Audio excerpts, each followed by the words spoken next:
Alright, hey everybody, what's going on? It's your nerdy friends Akashi 14 here. I'm coming back to you guys with another live stream for Iruna Online this time, and today I'm just gonna be playing the event a little more, sort of doing like a continuation of the videos that I posted earlier for the event when the event first came out, and I'm gonna be farming this Ingrid boss, Ingrid boss a little bit because it drops the crystal that gives magic attack up by dexterity, by how many dexterity points you have on your stats. And that is a great crystal that I can highly benefit from for my ninja and my HW, so I'm definitely gonna need at least two of them. Now I did already had got one beforehand, but off camera, but what had happened was my inventory bag was full of my sniper. And when I finally got the crystal, I was still in a rush to hurry up and keep going back and forth into the boss fight. That when I saw the crystal pop up, I already had my thumb on the dispose button for, for my bag being full, and me just thinking it was just going to be some more festival tomatoes, the grandy potatoes. So I accidentally discarded the crystal. So now I have to refarm it again. I'll only be sitting here farming one if it wasn't for me being such an idiot and pressing the dispose button too quickly. But that's my fault, and so now I gotta pay the price and sit here and farm the crap all over again. Hold on, I wanna check to make sure that the background, my voice is playing correctly. So just give me a moment.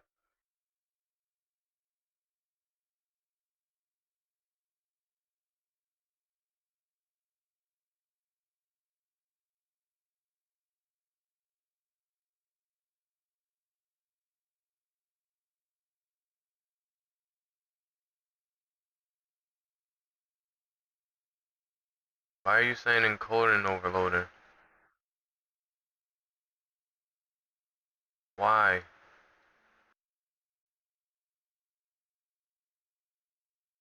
My encoding shouldn't be overloading. Uh, Sorry, I'm trying to make sure that the stream is smooth enough. I don't want it to be extremely laggy or nothing like that. And I'm gonna mess with Adobe Audition real quick to make sure that my audio does not crack and pop like it did. Delete that stream a little bit after I posted it. So hopefully, let me unmute the game volume. There you go. So hopefully, everything's all copacetic and good. I'm trying to shorten down the size of my window that my audio does not crack and pop like it did. Delete that stream a little bit after I.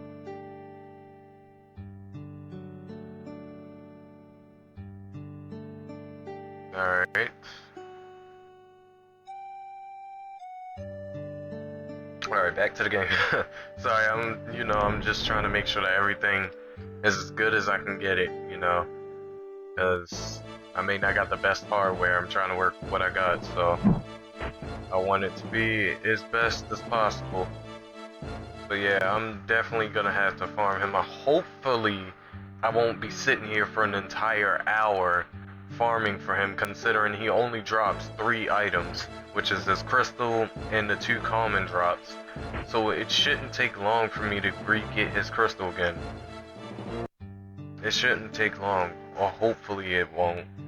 Because, like, I have no Qurans, I have no rare XP, I say XP, I have no rare drop gaining books, so, yeah, I'm basically screwed on those accounts, but, I definitely want to see if I can get his crystal again, at least one time, and then put that on my HW. I think I would much prefer putting it on my HW. Probably putting it on that X-traded special equipment that I have inside of her storage that I never use. just up until I can finally get a special equipment that has a slot in it. That I'll probably farm myself, because trying to buy a special equipment is just retardedly priced because of the rarity of it. And so far, I've enjoyed this event. Like, this event was fun, minus the level 350 colon tomato boss being, like, extremely difficult. Like, that guy was, oh man, he kept clearing, he does a HP and MP drain, which is very bad for every class that's not a ninja. Then he does buff clears. He clears all of your, currently active, skills. So whatever your whole party buffed up to go into the fight, he would just clear it. And I think he would continuously clear your buffs up until you would get his health down to either halfway or maybe down to like 35 or 25%. And then once you hit it to there, then that's when, you know, he'll stop debuffing, will debuff clearing essentially everyone in the party, so you guys can finish him off. But other than those two problems with him, he's really not that much harder of a boss.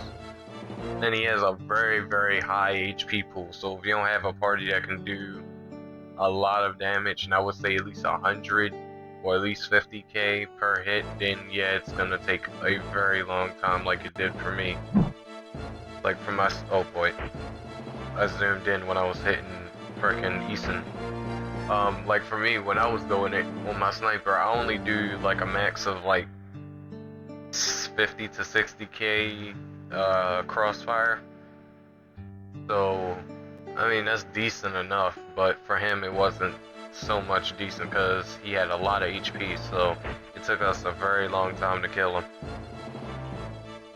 And I was trying to record this using the MobiZen app, but not the MobiZen, the MobZ app, but that app wasn't working out too well. Like, I want the game to play like in real time through OBS and on my phone, so that I would know that the game is not lagging or my audio isn't lagging, and it's in conjunction with the video or with the stream, you know, so you guys can understand that whenever I say something like I am now, it's going right along with whatever's going on in game. So it just makes sense in the long run. And I also cannot wait till the next quest come out for main quest. That's gonna be the episode 4 boss, which it will be the 3rd hardest boss in the game, and her name is Gatekeeper. I believe her level is, I can go online and check real quick. The level for Gatekeeper was what? Online. Let's check. Kill Ingrid at the same time. Alright. Gatekeeper. Alright, the level for Gatekeeper, she'll be level 350. Damn, I said 350. She'll be 360. The drops that she have that I see online is she drops Pieces of Space. Her uncommon will be Wings of Goddess. Her rare item is Ortobello, which is an armor that will be great for throwing weapon ninjas who's going to be benefiting from Silent Death skill, as well as monks and maybe enchanters, I'm not for sure. But the armor Ortobello really seems great for throwing weapon ninjas as well as monks.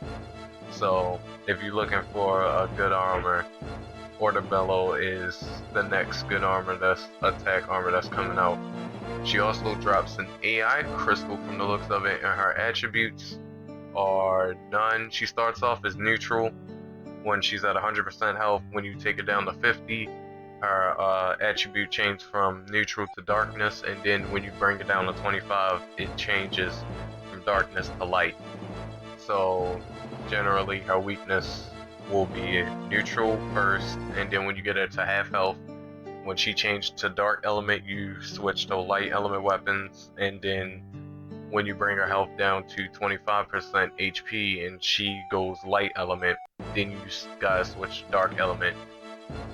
She's pretty passive, from what it says online, it says that her aggression level is passive, so generally when you go into the boss fight, regardless if you're low level, doing the MQ or not, she shouldn't attack you at all unless you attack her first. And her base XP drop every time you kill her is 400,000. So, yep, that's pretty good if you ask me. And as far as her AI crystal goes, if any of you guys want to know early on, beforehand, her AI crystal, if your status is more than 350, is obtained by adding the effect corresponding to the relevant status.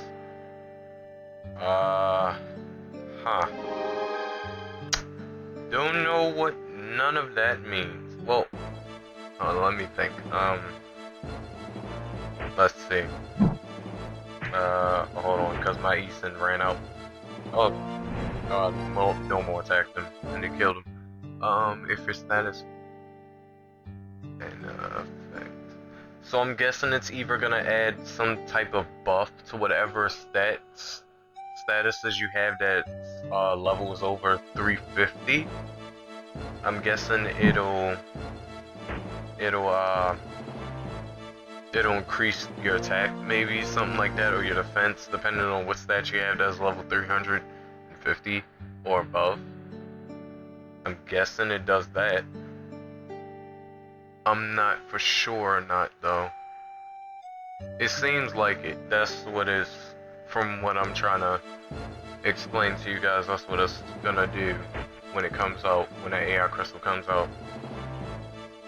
I mean, I wouldn't say it's a good AI crystal, but you know, I don't have it currently, so I couldn't really give a great explanation if it's really worth putting inside your postal build or not.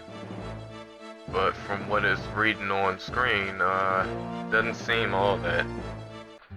Seems like the crystal, well, of course when people first get it, they'll try to charge a whole bunch of money for it, but once people start actually reading the stats on it, they'll probably charge like 20 to 50 mil for it. I'm just giving a rough estimate here. But knowing Iruna players, they'll probably try to charge 100 mil just because she's the new event. I mean, not new event, just because she's the newest boss in the game. So, yeah, they'll definitely do that if I know Iruna players in this game. And I am constantly tapping Eason because I keep looking up at the monitor and trying to, you know, farm at the same time, since I'm not playing all on my PC, because my BlueStacks is acting dumb currently, so I don't really know for sure if I try to play BlueStacks, play Iruna Online on BlueStacks, will it work again? And I'm not for certain if I want to make a video on how to play Iruna Online on PC, because I don't want his mobile to do what they did last time a couple of years back, and every time someone posted a video on how to play Iruna Online on PC, they wind up updating the security to block PC players from being able to play Iruna Online, which I think is so dumb, because in practically any other, hey King Berserk, welcome back to the stream, or welcome to the stream, you just joined. What was I saying? Yeah, I just think it's so dumb that they had set up a security update to block Android emulators from being able to play Iruna Online, because not everyone has an Android or tablet or iPhone or iPad to play, you know, Iruna. So for those who have PCs and no mobile device, you know, using an Android emulator to keep up to date with everything that goes on in Iruna, you know, it's good and it's essential for you. And for them to block the Android emulators, it kind of sucks, you know, because practically no other app does that I've come across, that I usually use. No other app has blocked me from being able to use it while I'm playing it on a Android emulator for PC. So yeah, that's the thing. That is a thing. me, look at all these people. They don't even know that they're on stream right now. I'm so sick of the Stefan kid too. Right here. This guy has been annoying me for like the past hour. He hasn't been like talking to me in particular, but it's just that he kept spamming the chat. He just keep talking and talking and talking. He won't shut up and farm something or go into a different area. Like he just keeps rambling on and on and on. First he was complaining about how people look with the avatar face, you know, the tomato face. And yeah, it doesn't look all that, especially if you don't make your character look right with it, but it's not for you to be sitting here just complaining about every time you see somebody with it. It's like, you're wasting your time in Iruna and your battery life for no reason. Like, go do something else. Quit complaining. And then he go from complaining to coming up here, and I guess he was arguing with somebody else who told him to shut up. Because he just kept talking in the, I think he was talking in a trade chat. So everyone saw it, and it was just super annoying. He would not just keep quiet. I was about to blacklist him, but I said no. No, I'm not going to blacklist him. Even though he is being annoying. Well, he's not right now, because he hasn't said anything in a while. But, yeah. I was going to, initially, before he stopped talking. And I hope to God, like, let me know in the stream, if anybody's watching, let me know how does my audio sound. Like, is it poppy or staticky, or does it have like a hum in the background? Because if it does, then that's probably because of Adobe Edition taking up most of the RAM on my rig, since I don't have like the newest and latest and greatest. Like, literally only got 4 gigs of RAM in my rig, and what was the specs for my PC? Because I built it.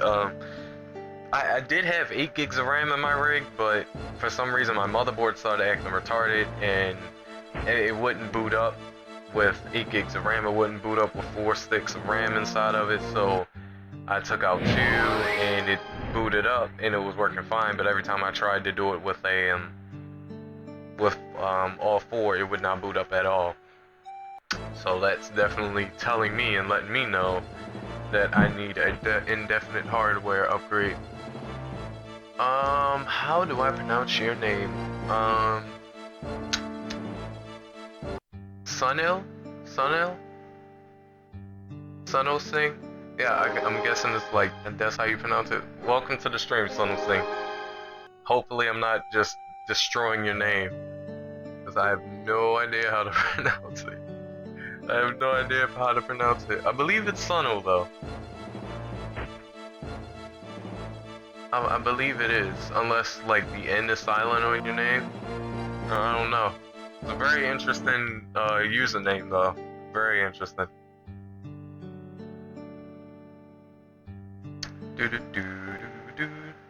Don't you just love some of the music in Iruna? It's just so calming and relaxing. It just kinda make you feel so good after spending most of your life in this game, barely getting any equipment crystals, without spending like $300 so you can pay to win. But the music, it just makes you feel like everything in the world is okay.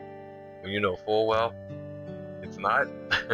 You know full well you need some stuff in this game. It's good, but a bit off, but not annoying. Yeah, that's because of my hardware. Like, if my hardware was better, I would be able to lower the latency, so it would essentially sound better. Or if I had like a Blue Yeti set up to a boom arm or something like that. But brother ain't got no money. I ain't got no money. Can I get a screenshot? What do you mean by that? Like me standing next to you and you can get a screenshot of my character in game, or screenshot of my rig, or yeah, let me know. Tell me. I'm very interested to know. What do you mean? Alright, I'm not gonna start that. I'm not gonna start that. I gotta figure out, I can't even tell how many times I've killed this man, like literally. I know I at least killed him about 30 plus times, but I've not gotten his crystal yet at all. He is being very stubborn right now. I gotta put my tomato kimchi doll inside of the island, so I can have perfect symmetry. Perfect symmetry. What, yes to the first thing I said? Oh, in game. Well, where do you want me to meet you? Because, you know, I'm currently standing here farming. Now I'm on walking over for a screenshot real quick. Like, where you want me to meet you? Nah, come over there.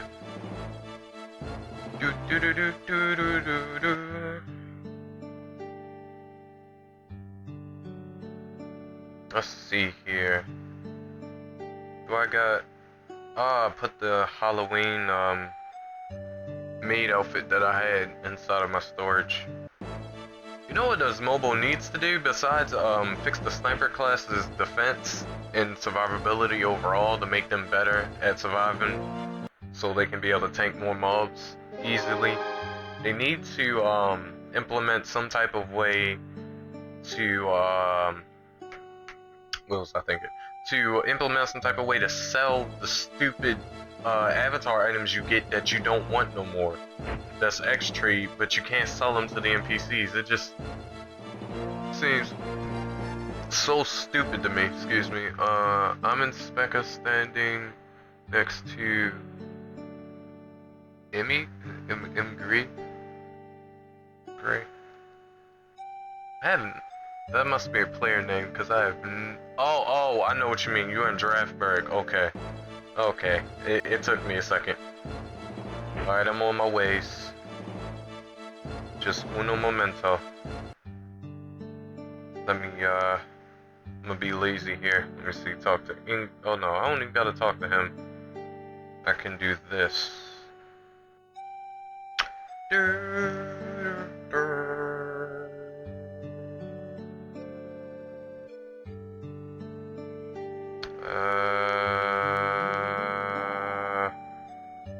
I have no idea who just tried to friend me, but I don't want to accept it. I mean, I kinda do, but I don't at the same time. But I just don't want it to be no random oh, okay, I'll accept it. I'll accept it, because you're level 191. Don't know why you want to friend me, but I'll accept it. Just don't hope you're getting any MQ help from me, because I am a very, very jelly samurai. Wait, why are you saying no? What happened? Did I do something wrong, or your phone died, or something like that? Wait, what did I do? What did I do? Tell me! Oh, this is you! I didn't know. I didn't know. Now, oh crap, now I gotta go all the way back up. I didn't know this was you. Alright, I get it. Calm down. Calm yourself. Yes, hi. How you doing? I gotta come all the way back up there now because of you. Are you proud of yourself? Are you proud for making me leave the area? Are you proud? Cause now I gotta go in part mode only to see you. Oh, never mind. Here you go. I see you. I know. If you're still listening to the stream, listen to my pretty voice. I know. I hear you. I hear you. I see you. I see you. Where'd you go? Oh wait, that's right. I went in party mode only. An idiot. I forgot when I go in party mode you can't see anybody but yourself, and I forgot we're not in the party. Did you get your screenshot? Did you get your screenshot? Let me take a good look at you. Tried to warn you. Huh. You remind me of my Beast Knight. Like, you have a good view of my Beast Knight. Like, I mean, not view, you got a good look that reminds me of my Beast Knight. But my Beast Knight is stuck up at Mario MQ's, that giant. Well, he's not really giant, but he's like, he's Well, yeah, essentially when you do live stream, yeah, the stream is kind of delayed. It's like a 2-second delay between it, but, you know, I'll try to, like, communicate to you. Oh, shit. Hold on. Yeah, it's a 2-second delay in stream. Yeah, it's a 2-second delay in stream. Yes, yeah, it's a 2-second. Yeah, the tomatoes. Yeah, it gets everybody every time. I mean, to me, the tomato eyes don't look bad. It's just that you gotta find the right. Okay, my Eason was not activated.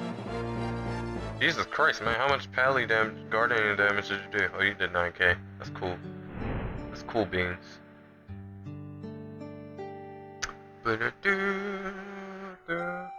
Wow, 5 viewers. Nice. Nice. I guess it was worth making the title, farming the tomato event out after all. Well, come on, stomp. Alright, I'm on my way. Just let me kill the boss one more time. For the one time. Alright. Stump, stump, stumpity, stump, stumped. Where are you? I mean, this thing right here. This thing up here. Ah, so beautiful. Look at this. I can get a full view of this very healthy world, full of vegetables, tomatoes, carrots, trees, leaves, and other things, stuff and things. I don't know what I was trying to do there, but I guess it was supposed to be some type of a joke, but I didn't quite deliver the punchline correctly. Got a screeny. Yay! Hooray for screenies! Hooray for screenies! I forgot how to spell hooray.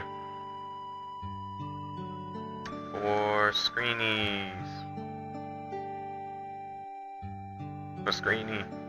Hooray for screeny. Yeah. Yeah. Running man. What happened to you when I was trying to help you with MQ? Remember that? Remember that? I had sent you a comment message. Remember? I was trying to help you with Sea Dragon. I mean, if I call Lake Dragon Larkus Sea Dragon one more time, I was trying to help you with Lake Dragon Larkus, and like you were nowhere to be found. I was sitting at S2. I wound up helping a 296. Or was it 298? It was a 298 sniper. I wound up helping him in a minstrel because he had the skill quest to do. And I was just sitting there and I was waiting on you. Like, what happened to you? I was looking for you. I was searching. And you were nowhere to be found. Like, you care to explain? Care to explain? You keep, like, disappearing and reappearing. Yeah, what you thought I was playing when I said I was gonna help you? I was serious. Come on now. Like, it was Lake Dragon. It wasn't nothing. Oh, your pally friend helped. Okay. Yeah, cause you got all quiet. You could at least told me I had someone helping me. I bet you he had Knight's Oath, didn't he? I bet you. I didn't see that comment. Great. Wonderful. A waste of a comment. That was a waste of a comment.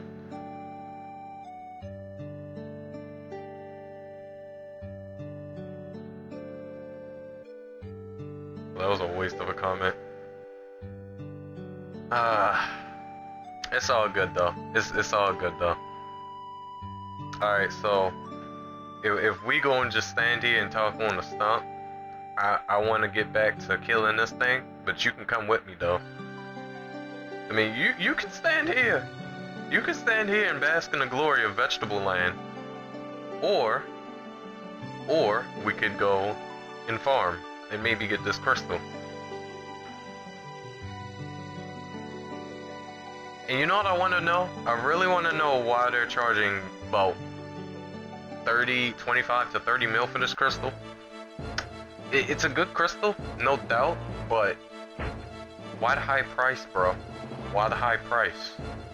I mean, I understand it's magic attack up by dex, but come on now, it's not that good that it's worth 30 mil. I mean, maybe 10, 15 mil at the most, but 30 mil, it's kind of pushing it if you ask me. That is really kind of pushing it. That's like exactly like the situation with Ultimai. Ultimai has now become the most highest priced armor, or I think not item in general, but as far as armors go, Ultimai is the highest priced armor in the game because of its items. And it's so dumb because the crystals that you need, 2 of the crystals that you need, oh thank you, thank you. If you do get it, I will greatly appreciate that. I would greatly appreciate that, but if you do. Hold on.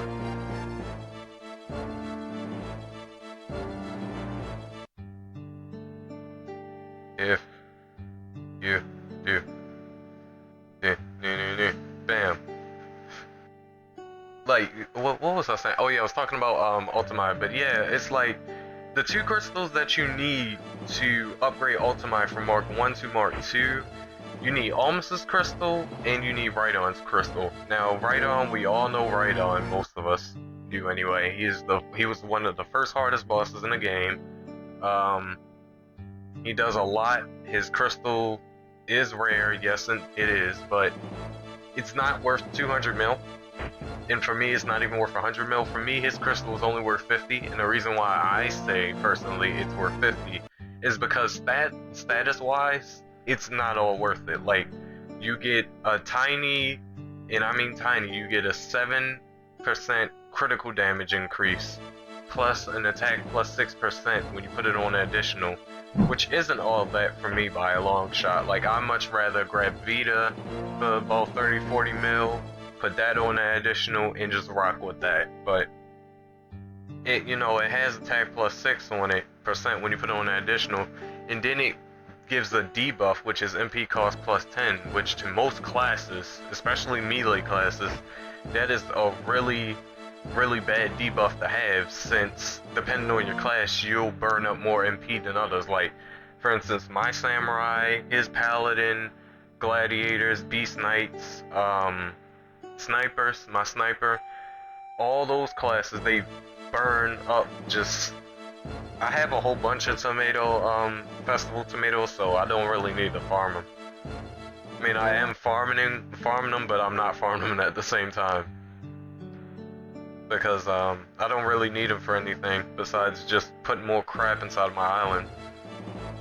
But yeah, like, in my opinion, if I was to get Rhydon, and I was to put a price label on Rhydon, I would charge 50 mil for it, because for me it's not worth it. And as far as Almus's crystal go, his crystal only gives all stats plus 5, which is something that only really samurais use for our Shinpu Jinrai skill, so we can have more int in our build, so we'll have more maximum int in our build, so we'll be able to essentially have a longer Shinpu Jinrai, you know, cast time. So for me, I just feel as though, like, for the whole Almus being like 200 mil or 100 mil, it's not worth that much. It's worth about as much as Barbad's AI is, which is about 2 to 3 mil.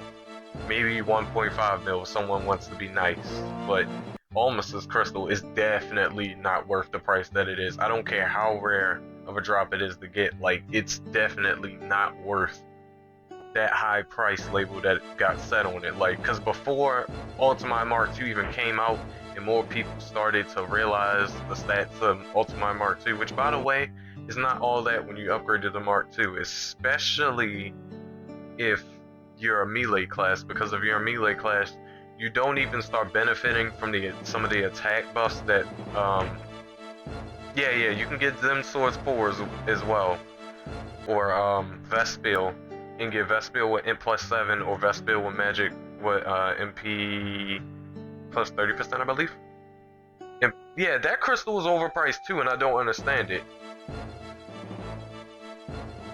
Yeah, I don't get it.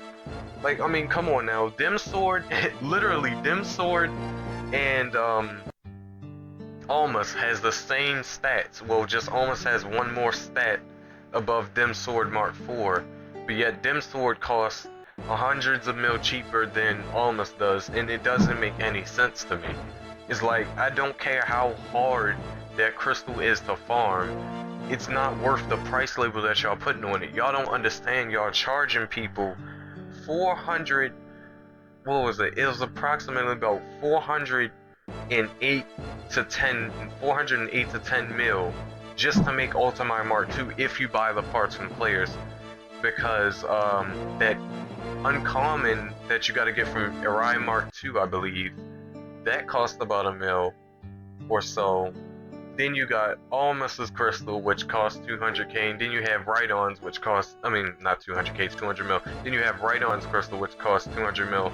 So all in all, you're spending about 400 to 8, from 400 to 8 to 410 mil just for upgrading Ultimate Mark II. And let me see if I can pull up the stats for it, like, just to really clarify what I mean by, like, Ultimate Mark II is, like, it's not really worth it at all. Like, if you want a, in my honest opinion, if you want, yeah, people are definitely greedy in this game. That is an indefinite thing.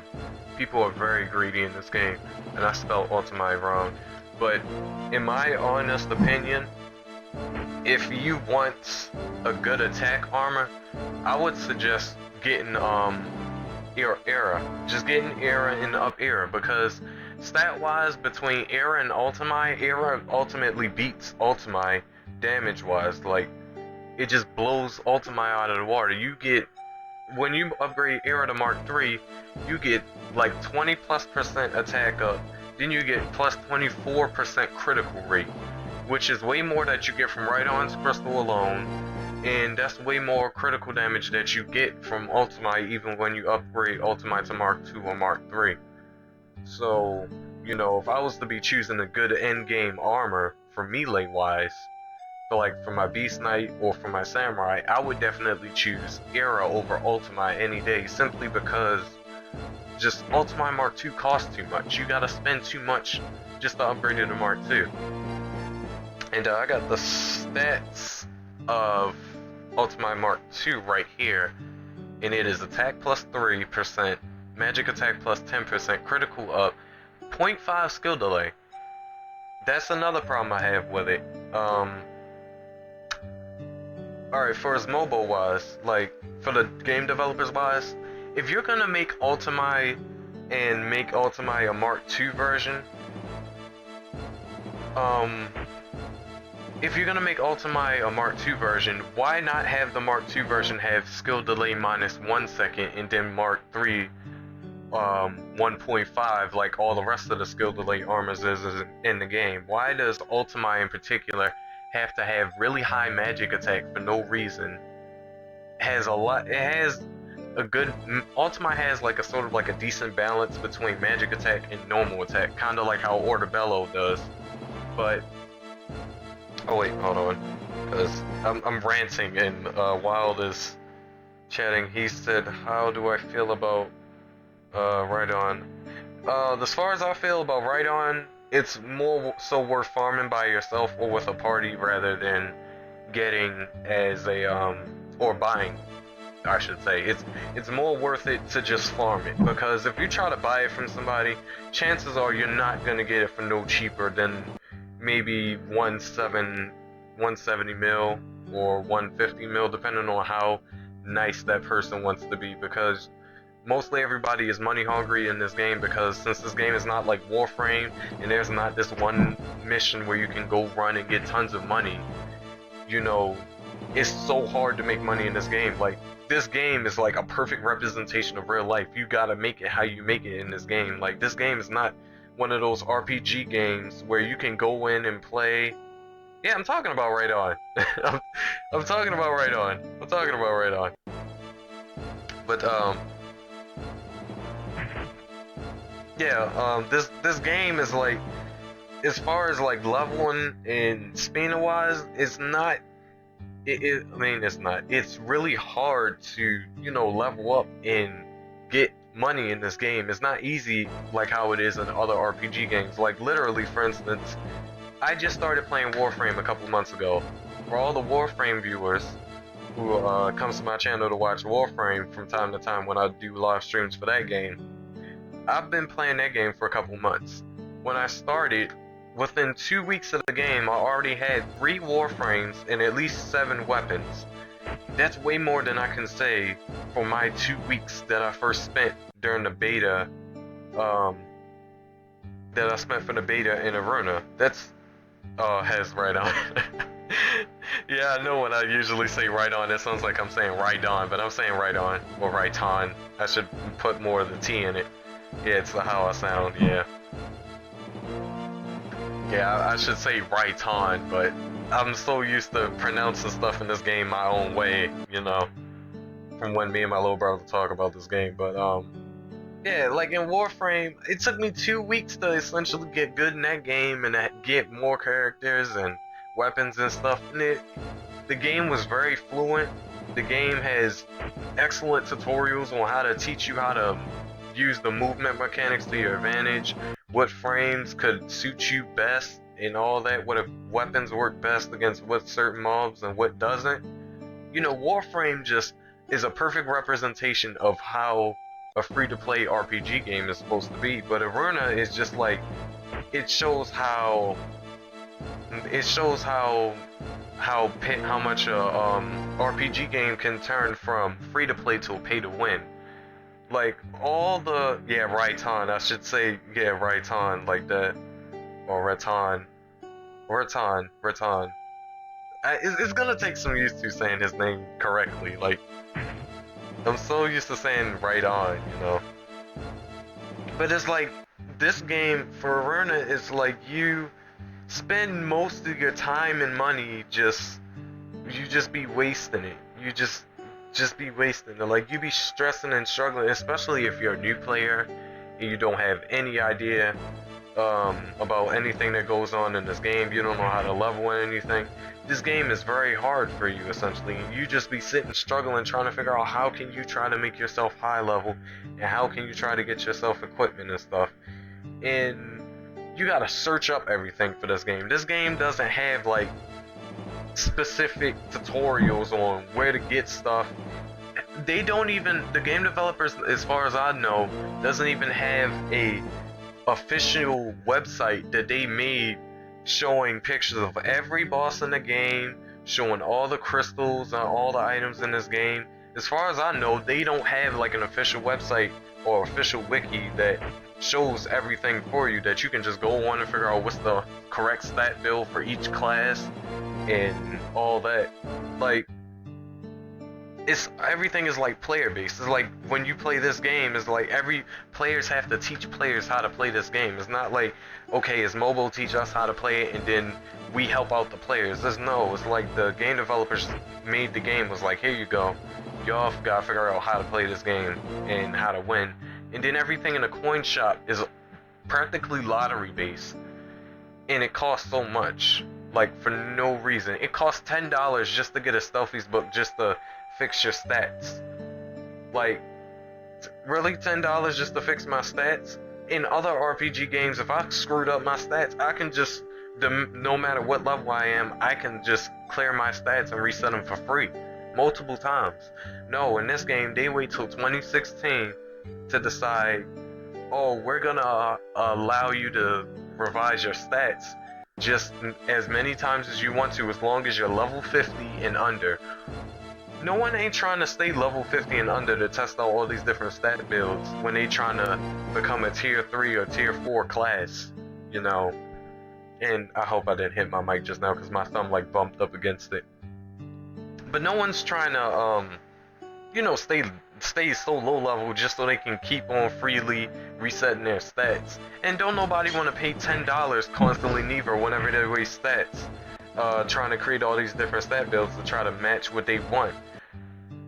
So, you know, I feel as though if you're gonna have if you're gonna give us stats and stuff like that, at least let us be able to change our stats for free, no matter what our level is. Like, as many times as we want, no matter what our level is. That way it keeps some money in the player's pocket so we can save it on other stuff, like especially real life stuff that actually matters, and not spending over $300 in this game trying to spin lottery boxes so you can constantly get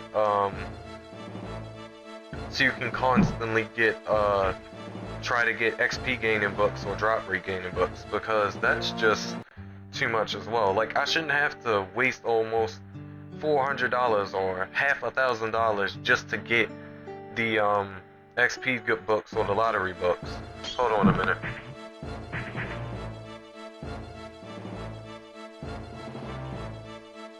I'm gonna be right back, guys. Just give me a minute.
Alrighty guys, I'm back.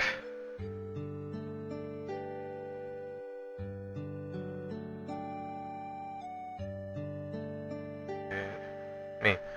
Yeah, let me unblock. Bam. There we go.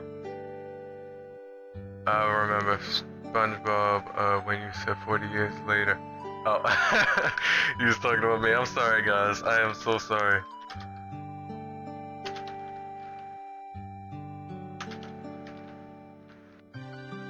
I can't even spell guys right. Jesus Christ. Yeah, I was so...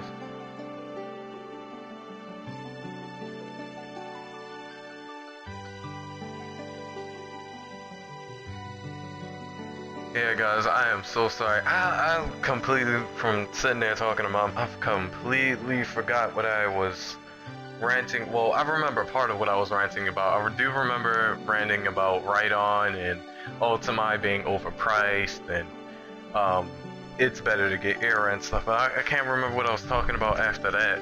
Oh yeah, I was talking about talking about how difficult it was to level up in this game. And if you hear some background noise, like let me move my mic a little bit farther away. Okay, if you guys hear like some background noise, sound like a washing machine is on, that's because I'm putting some clothes in the wash machine. So just bear with the background noise. If hopefully it's not too loud and it doesn't overpower the game volume or my mic. So just bear with me on that one. But yeah, I am definitely sorry about, you know, taking a long time to come back. I am super duper uber sorry. But I'm so glad you guys did patiently wait for me. And wow, I've been streaming for about an hour now. That's cool. Keep going. Yeah. I like almost completely forgot what I wanted to talk about now. I mean, I guess I could keep going on about about how difficult Iruna is, but yeah, we all know that. Oh, and don't even get me started about how many people complain about speed hack. Oh, that's what I want to talk about. More people complain about the stuff about the cheaters in this game, and more people in this game are worried about the cheaters than worried about how is mobile taking our money. And essentially just giving us a bad game that, you know, we gotta stress and struggle and put so much real life money into to actually get good at. Like, I can't understand how people are not conscious to know that speed hackers, for one, speed hackers and botters, first of all, for botters, also if you ever need someone to tank, I'm your man. Thanks, man. Thanks, I'll definitely call you. I'll call you. Trust me. You are wild, I'm gonna just say this to you and you in particular. You are almost close to the same MQs that I'm so tongue-tied right now, just bear with me. You're so close to the MQs that my Beast Knight and my HW is stuck on currently. Like, my HW is stuck on one of the goddess bosses up close to where I believe her name was Joel, and then it was sort of like Joel, but it was Joel and Ovel, and then my Beast Knight is stuck at Mario. I know I said that before, but you know, just saying it again. But you are very close to that of my two lowest level characters, so don't be surprised if we're both stuck on the same MQ. Cause yeah, I got my two lowest level babies, prides and joys. They are currently stuck at their MQs, and I need to help them out or get help for them, one of the two. But I gotta make sure my pride and joys elites get past Ovel before I decide to. Well, for my BK, I might keep going through MQ with him, but as far as my HW go, I might stop with her just because I made my HW sort of not. I didn't make her sort of because I like the HW class. I mean, don't get me wrong, I do like the HW class. I do enjoy using it. I do like doing magic attack, but I feel as though my ninja is more of like my HW than my actual HW is, simply because of her domination and Kaidan, Raidon, Boshin no Jutsu, Earthquaker combo and stuff like that. So, you know, I personally am in more love with my ninja and my ninja's magic abilities than my HW's. Which is not a bad thing, because, you know, my ninja was my first character, and that's the character that I got the messed up stats on, you know, the character that I've been trial and error with ever since I started this game. And, you know, I shared a lot of great memories with that particular class, so I hold the ninja class quite near and dear to my heart, as well as the sniper class, because before my ninja was a ninja, she was a hunter and was a very strong hunter at that. Like she was doing 20k as a hunter, I believe, or maybe at least 10k. Maybe at least 10k, which back then was a lot of damage, because, you know, there wasn't as much equipment out as it was now. But, you know, back in the day, that was a lot of damage, and she was a great tank, you know, being as though she was a hunter and not a sniper. And you know, I did turn into an app sniper to see how it was, and I did enjoy being an apprentice sniper. But then I switched over to being a ninja, then switched to magic ninja, and then I was like, no, I need to be the ninja that was originally made for this game. I need to be using all my skills, because the thing about me is Mario is at Mario is at, excuse my language. But I got Mario. I'm at Mario. I gotta save up to buy that. Your audio is meta up. Your audio is messed up. What? My audio is messed up. Hold on. Let me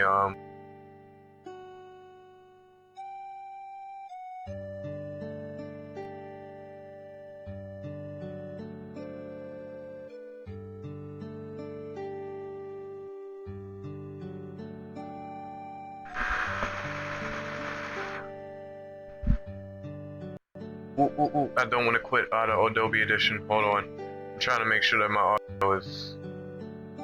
Bam. Yeah, like, back in the day, she was doing at least 10k with her arrow rain, because I had some decent equipment with her. You know, but that was back in the day. Like, back in the day, I had Saltus and stuff like that. And I think I had some of the old boss crystals, like Bungie and stuff like that. But then I had upgraded. But yeah, like back in the day, she was doing a lot of damage, because I had a lot of stat points on dexterity and strength, and I had a little bit on agility, but I had mostly on dexterity and strength. So, you know, I would get the most white damage at the time, because, you know, I wasn't really hit with all the crit damage and trying to get all the orange damage as much as I can. I was all about white damage at the time. So yeah, as far as my white damage went, I was doing a clean 10 to 20k. Like, that's not a lie. Like, clean 10 to 20k as a hunter back in the day. I was pretty proud of myself back then, and I still am proud now. Like, you know, I'm happy that I progressed so much in this game. And what other little Iruna stories do I gotta tell? Because I feel like telling. Oh, this is a good one. About a year or two ago, when I decided that I was gonna re-go through MQs again, and I think we only had like episodes 2 to 3 of MQ. No, we was just getting on episode 3 of MQ. No, was it 2? It was either 2 or 3, but anyways, it was when Raidon's tower and MQs came out. Raidon, there we go, Raidon. It was when Raidon, damn it. It was when Raidon's MQ came out, and that was around the time when I decided I was gonna make a sniper. And during the time that I was making the sniper, it was spring break. I was in the 11th grade. I'm in the 12th now, but I was in the 11th grade, and I was either in the 11th going to the 12th or in the 10th going to the 11th. Either one. Okay, I was still in school at the time, like I am now. But anyways, back to the story. You know, it was spring break, and I decided in spring break I had wrote like a little list of little baby equipment that I was gonna get, and I had this level cap set for myself. I told myself that by the end of spring break, which was like February or something. Well, no, it wasn't February. Yeah. Whenever a spring break starts and whatever spring break ends, I had set a time and date that, you know, I was gonna be whatever level. So I said I was at least going to be at Plenzia City MQs and be at least 160 plus, you know, about before spring break ends. And within a week, back then I had Veltra, so I had got Veltra randomly. When I had Kuron's book activated, so I had got all of Veltra's gear, and so, you know, I put that on my sniper, and, you know, I used that to heal my ninja whenever I downed, and I used my ninja to help my sniper essentially get through MQ. Got him all the way up to Plenzia. Then the night that got him up to Plenzia, we were getting an update for more MQs, I believe, and I believe it was for more MQs, and we was getting an event. I can't remember what event was it for though, because I didn't take a screenshot way back when it happened, or I did, but I lost it when I was switching phones. But yeah, so I logged out the game, you know. My ninja was like 220 at the time. My sniper was like 260 something, and you know, I log out the game, I update it, and then I wait for, you know, the maintenance to finish going through. I log back in game like everybody else did, and it was something weird that had occurred. We had got hit with rollback. And if you guys don't know what rollback is when, you know, your stuff gets taken back, you get bounced back to, you know, a beginner setting time, like a system restore. So, you know, I logged in and my ninja was completely fine. Like, she lost no equipment, she lost no spina, she lost no levels and nothing, because I didn't level her within that 3-day time span of me helping my sniper. But my sniper on the other hand, he got hit pretty bad. Like, he went down about 32 levels. He went from level 164 to 130. Please don't be. I'm not gonna be mad. I'm not mad.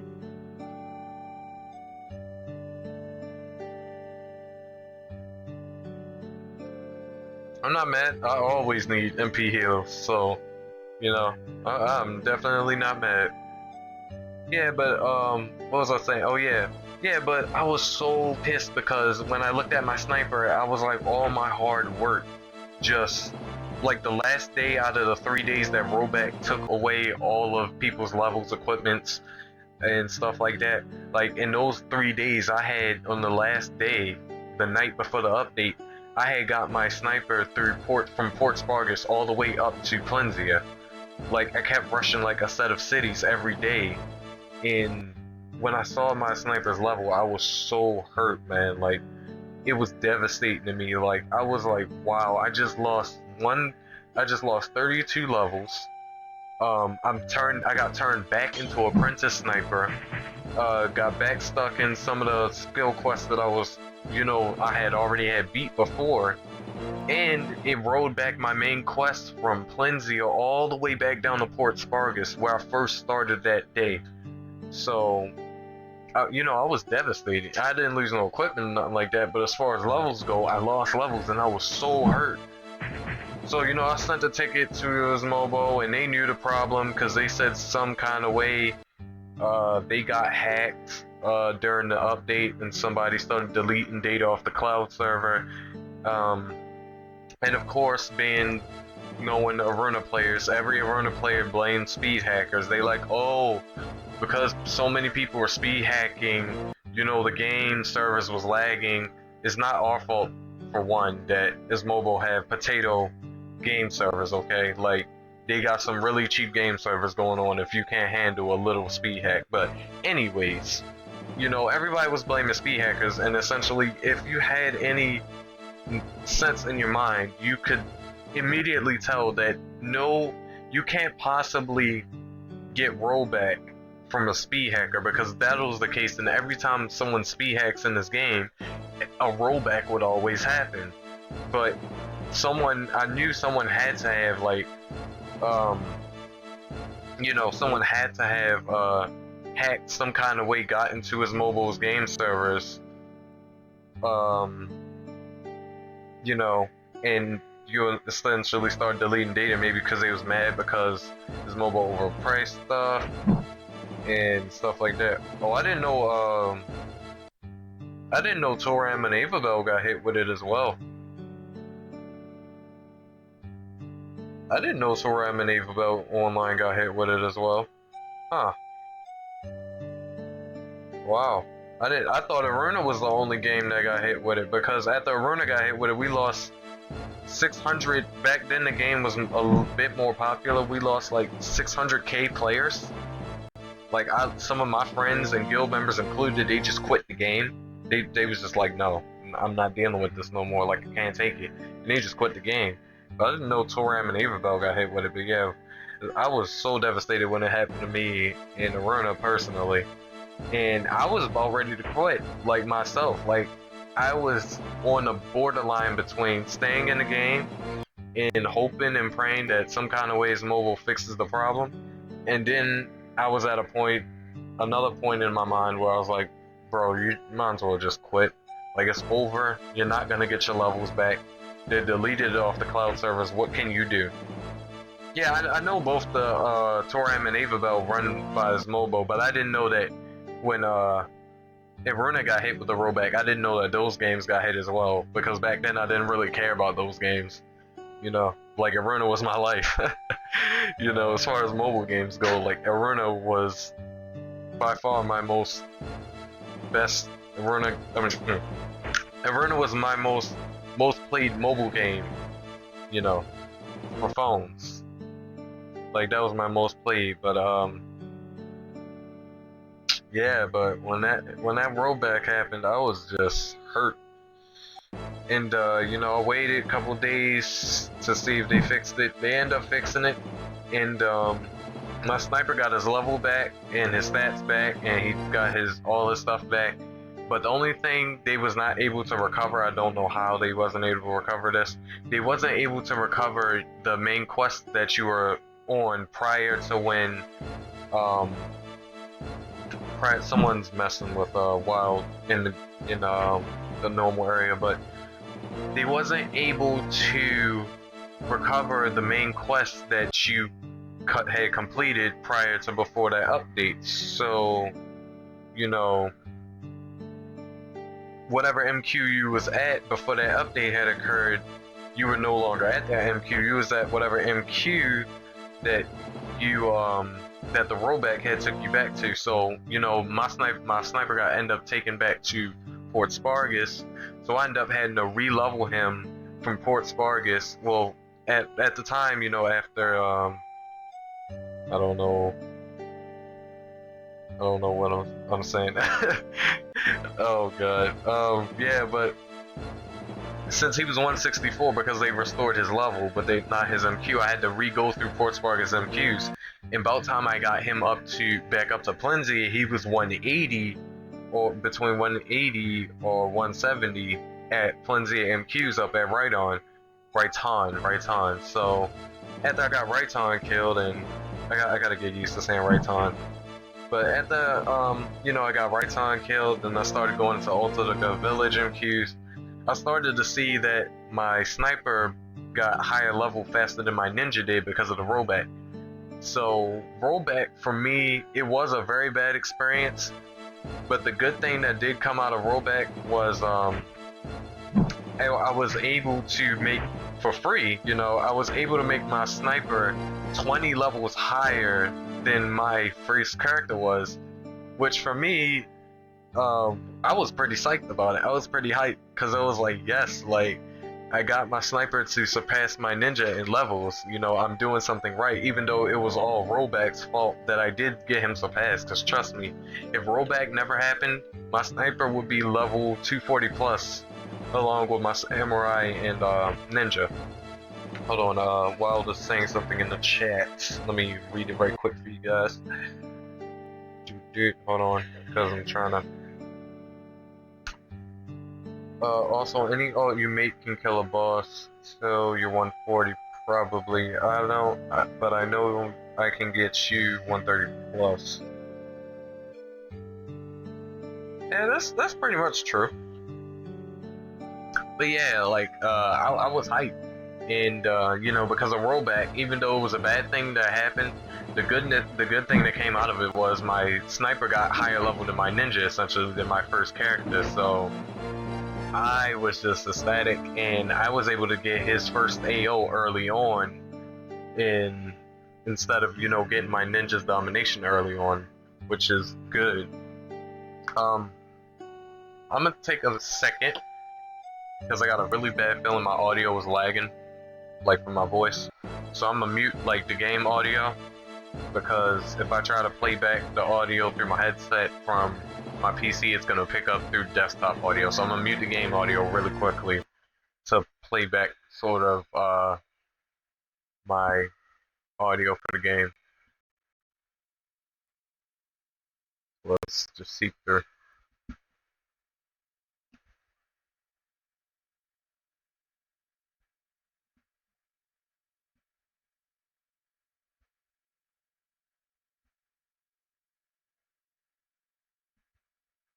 Okay. Ew, I sound so disgusting. Ew, that sounds so nasty, man. But that's what happens when you got weak hardware. If I lower the latency, I'll sound a bit better, but you know, then my audio will lag a lot more. So it's either latency or audio quality. And oh man, but why are you saying my encoding is overloaded? No, it's not. Shut up. Come on. Yeah, there you go. But yeah. What? But yeah, what was I talking about? Yeah, I was talking about the whole rollback thing. But yeah, my sniper got to get his AO early on and stuff like that. So because of rollback, my sniper is currently 256 or 258 now. So no, no, no, no, no, no, no, no. Never sell your no, no. No, never sell your account. No, don't do it. Don't do it. Don't do it. Don't do it. Please don't. Please don't. Don't sell your character. Like, I know how tempting that is. Being so like you need Spain and stuff like that, but don't do it. Wow, don't do it. It's not worth it. The Spain ain't worth it. It's not worth it. It's not worth all your progress, man. Like, in my opinion, whenever people sell characters and stuff, it doesn't seem worth it to me, and it seems like you just basically wasted your life energy on that character, because it's like you already put so much time and effort into your character anyways when you level them. And in my opinion, once you get your avatar past like right on MQs, once you get past plenty of city MQs, that's your character for life. That's your character until you quit the game. Like, that's how I've always been when I play this game. Like, once I get a character past a certain level MQ, I don't ever get rid of them. And, you know. He said something about email. Hold on. Hold on, because I'm reading him and ranting. My friend showed me the money fix. I have nothing on my email. I mean, even if you don't have no money on your email, it's like you spent too much time. It's the time that, you know, I'm complaining about. Wow, it's like you put so much time into them. I mean, yeah, 5 weeks. That's 5 weeks of your life that you're never gonna get back. Like, you can't tell us mobile compensate you for, well, even 5 days, 5 weeks, 5 days, 3 hours. You know, it's still not worth selling your character. Like, make him to what you want to make him. Like, I mean, if you want to sell him, by all means, sell him. But in my opinion, I would keep the paladin, because, you know, whatever time I put into a avatar, regardless of what level they are, like, that's an avatar I'm gonna keep no matter what. Like, I never would ever want to sell none of my avatars, because all the life energy that I put into this game, that I can't get back, I want to well use it from my characters. Like, I put too much life into my game and into my characters to just sell them.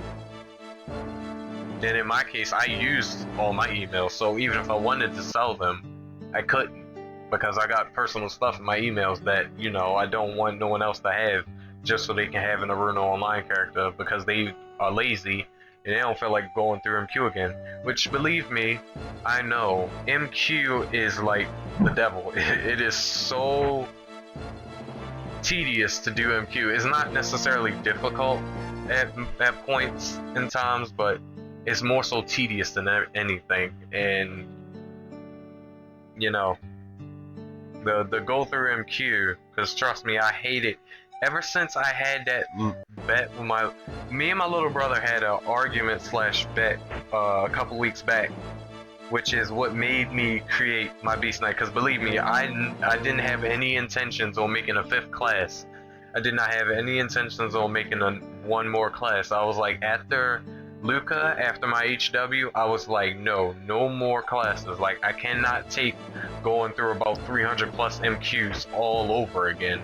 Like, I was like, no, I can't take it. Too much area walking, too much collecting this, touching that. Like, you know, I just hated the run. Yeah, essentially, I hated the running back and forth aspect of the game. Like, you go back and forth too much in this game, and that's what really makes you not want to make no more classes. So, you know, after my 4th one, my HW, I was like, no, I'm not making no more classes. But then, a couple weeks ago, me and my little brother had this bet slash argument about how he was like, basically, he was telling me, like, you talk so much about the game and think you're so good at the game, how about you create a class and go through this game without getting any help, Spina, MQ-wise, equipment-wise, getting no help from your game, from your alts. Start the game fresh, like you just started playing the game. And I said, alright, I'll take you up on that bet, because I do know a good bit about the game since I've been on it for so long. And you know, I'm pretty sure I have the capacity and the capability, you know, to get equipment and stuff without the help of my alts. And to an extent, I did. I got my Beast Knight from Ruko, and well, from Fort Batoon or Balloon MQs to Fort Spargus with no problem. Well, not Fort Spargus, to Manula City with no problem, but as soon as I got to like Mengia or Menaga, however you pronounce his name, the samurai boss in Manula City, as soon as I got to him, that's where I started to have the problems, and that's when I essentially started to use my character, my alts a little bit to help him. But for the most part, I mostly made my Beast Knight solo everything, unless it was a boss that, you know, I kept trying to solo that he just wasn't strong enough to solo. So I just decided, you know, I'm gonna use some help from my alts, and then I'm gonna go back to just running solo. And I did pretty well. And he's been running solo for a good little while now, and he's been getting help off and on, mostly from randoms and from guildmates, but sometimes he'll get help from my alts from time to time, but most of the time it's just between randoms and guildmates, and which is good, you know. So, you know, I made this speed leveling video while my alts little mini series, and you know, that series went well. A lot of people viewed that and sort of enjoyed that. So you know, what I'm supposed to be doing now or soon enough is I'm supposed to be showing like an equipment showcase and stuff like that, like I did for my sniper, showing the upgraded Beast Knight, show my Beast Knight what he is now, because he's nearly 200 plus and he has some decent equipment now. Did you ever use OGE? What is OGE? I can't remember what is OGE. I can't remember it. What was OGE again? OGE again? Because I forgot.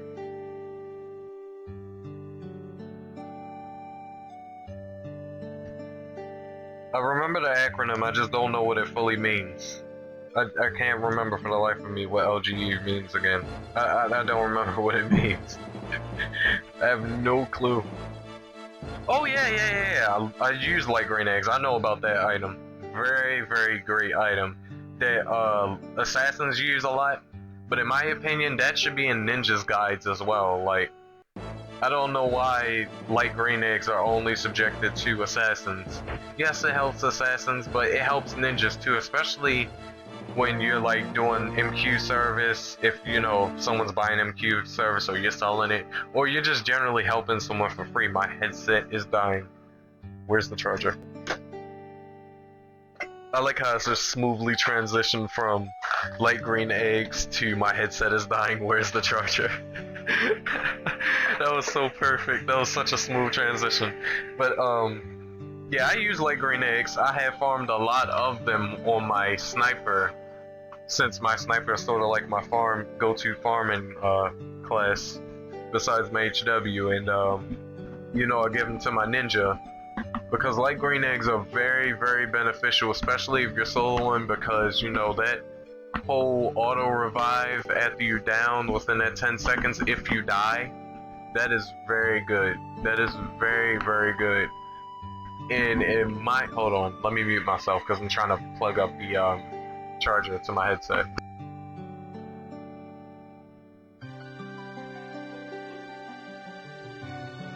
Alright, I'm back. And in my opinion, every ninja should have light green eggs. Regardless if you can solo something or not easily, every ninja should have light green eggs, just so you know you can be extra safe and extra careful.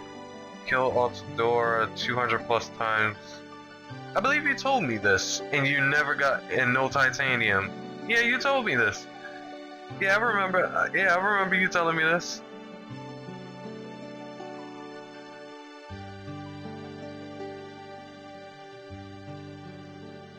Yeah, I remember you told me. I believe you was talking about that. Yeah, I know how that is. I know how that is all too well. I know how that is all too well, man. Like that's yeah, I know how that is all too well. Didn't play for a while. I didn't know you got that mad at the game. Jesus, I mean, usually if I get mad with Iruna, I'll stop playing it for maybe like that night, but then I get right back into it the next day. But I don't go so far as to stop playing for like 3 days. It's like I don't want to be out the game for that long, unless there's a exclusive reason of why I have to be out the game for that long. And I need to look at my equipment list that I have, because if some of you guys don't do this, what I usually do sometimes, well, a lot of times now actually, wow, not even a rare drop. Yeah, that goes to show how much, how terrible the drop luck is in this game. That goes to show, like, the drop rate in this game is just as bad as the applied drop rate for weapons and melee weapons in Black Ops 3. That's how bad. If you have to put in tons of tickets with XP and drop rate books and a whole bunch of drop rate books that gives all this random rarity and chance increase, and you still don't get nothing, that's ridiculous. Like, I remember I had wasted money, my last $10 getting a roll in the box for Kuron's book, and I had took the Kuron's book and I used it on Ganai because I needed Ganai at the time on my ninja.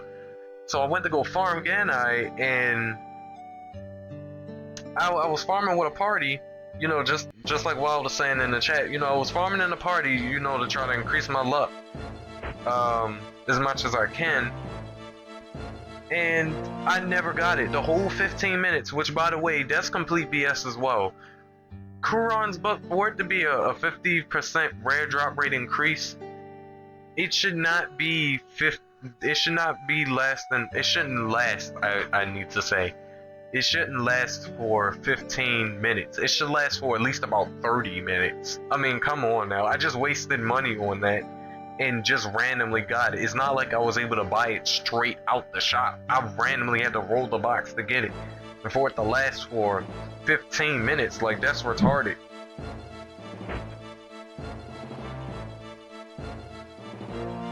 Damn. Well. Damn, well, that sucks for you, man. Yeah, everyone can honestly say they had their terrible experiences with Iruna. Honestly. Yeah, but it's like, yeah, that shouldn't be. Yeah, that shouldn't be a thing. Like, if Kuron's book is 50% rare, why does it only gotta last for 15 minutes? And 15 minutes in game goes by so fast. Goes by so fast, man. Like I felt as though it should only last 30 minutes. So it should last for at least 30 minutes. So, you know, I farmed them, and the rarest thing I got from Ganai with that book activated and tickets and not box tickets, but the unread fortune ticket. So I essentially farm them. The rarest thing I got was his Kodachi slot with a low attack and a star ability on it. I was pissed. So I logged out my ninja completely, cleared data, went on my sniper, and I farmed on my sniper. My sniper was 163 farming them at the time. You know, I was bouncing back between MQ and farming on my sniper. So I just, did a random farm on my sniper with random ninjas and random parties, right? And after 2 boss kills with no drop rate increase books at all, I got like 2 of his uncommons, and then I got his rare. Check how many items I got from the boss. I got a lot. Like, my bag is nearly full. I got so many potatoes, corn, pepper. Well, bell peppers is not dropped from him, but yeah, this is how many festival tomatoes I have. This is how many I have. Like, I got a lot. Actually, I'm gonna turn in some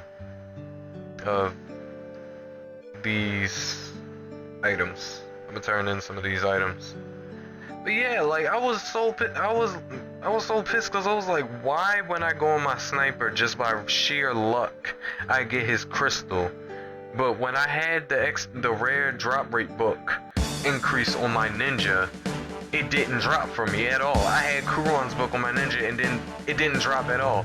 So that, that further proves the point of how horrifically terrible the drop rate in this game is. It's like, it's ridiculous if the game developers have to put so many drop rate increase books inside this game, then something's up with the drop rate. They purposely made it bad so we can waste money into the game, to fill their pockets up more and to drain our pockets just so we can get good in this game and get drop rates. We'll get drops in this game. Like, something's up. Something has to be up. Like, you can't tell me you don't see it. You can't tell me. Just like with the experience situation. There's no way in the world you can play Warframe or Terra or World of Warcraft and you see all these different videos about how people speed leveled within a day. They took a whole 12 hours and they speed leveled and got their character from level 1 to cap level within a day. But then when you look at Iruna Online, it takes people like 2 weeks to finally get like 200 plus. Why? That shouldn't be a thing. You shouldn't have to wait 2 weeks, play the game for 2 weeks essentially to finally get, at least the 200 plus. It should just be, in a couple of days like that and you got it. But it's not like that in this game, because the way I see is Mobile made this game, they made it to be money based. I mean, they do try to put little stuff in the game to try to cover up and show that this game is such a nice free-to-play game, but in reality, if you really pay attention to this game, and you really play and you really, try to get deep down into the inner layers of this game, you can pretty much see that this game is more of a pay-to-win than a free-to-play by a long shot. You can tell. You can tell. Like, it's there.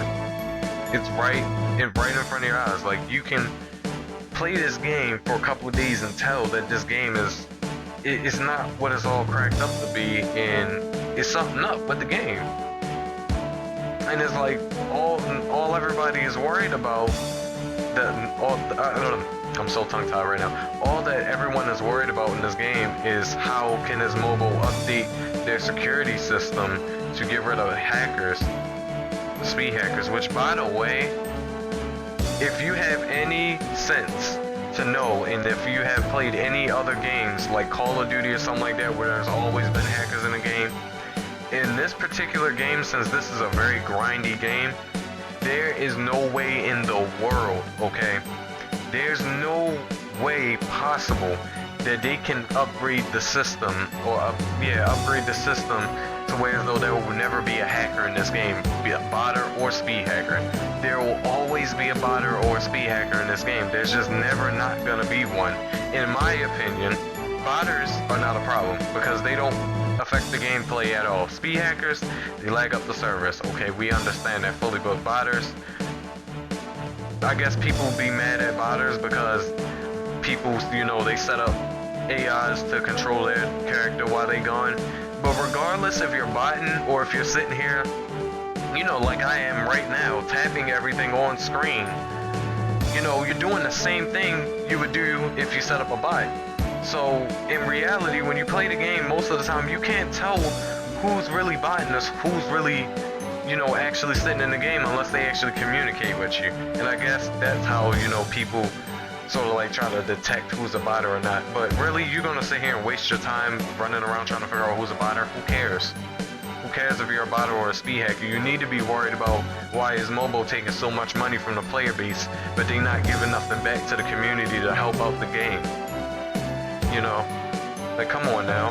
Like, I'm not gonna build an RPG game and make it such a pay to win and then try to put little stuff in the game to cover it up, to try to make it seem like, oh yeah, this game is such a good free-to-play game. It's one of the best mobile free-to-play RPG games on the App Store.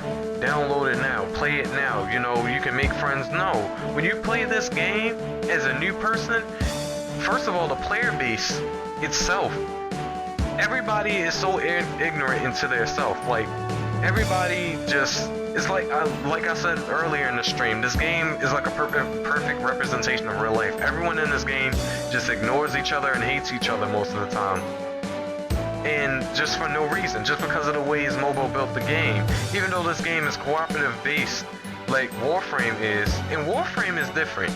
In Warframe, you can play Warframe, and I lie to you not, you can be just starting off, and I swear to God, there will be so many players willing to help you in Warframe than it is in Iruna. I met so many nice people in Warframe, even when I was trading. Like, in this game, is a big problem with scammers as well. Like, in Warframe, I've never heard any stories about a scammer, and I've never dealt with a scammer myself before because everyone is so nice. Like, in Warframe, everything is so based off cooperative play. In the game, the way the gameplay is in Warframe, it sort of like forces players to be nice to each other, even if you don't want to be. Now, you know, there is some players that's not going to be nice to anybody else, you know, just because. But for the most part in Warframe, 80% of the time, everyone is so nice to each other, and you always laugh and joke with other players, and you know it's just a good time. But in Iruna, you just be stressing about MQ, about Spina, trying to make friends that's not, you know, just, you know, like, you, just like, it's crazy, man. It's crazy how much hatred is in the player base within the Iruna Online compared to Warframe.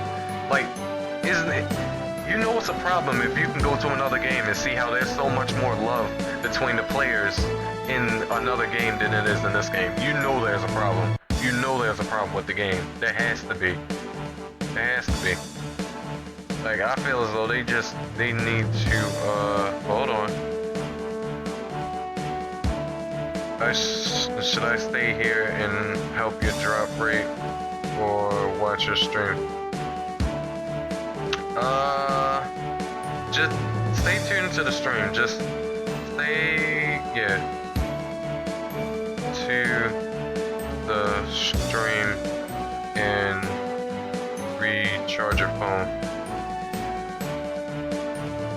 Yeah, yeah, stay tuned to the stream, you know, just that you'll keep updating, you know, you can talk amongst the chat on YouTube, you know. You know, but give your phone a rest if your phone is dead, but yeah, it's like, alright, I'm gonna see you on stream, but yeah, it's like, you can't not tell me that you don't see that there's a problem within the player base in this game. Is that really surprising? Well, is that really surprising?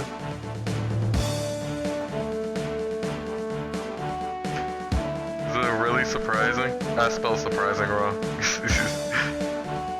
I'm glad you're happy you met me, man. Like, I'm glad you're happy. Like, I'm not one of the other Iruna Online YouTubers, which, trust me, there's not many, because the way this game is, you're never gonna get famous off this game if you want to.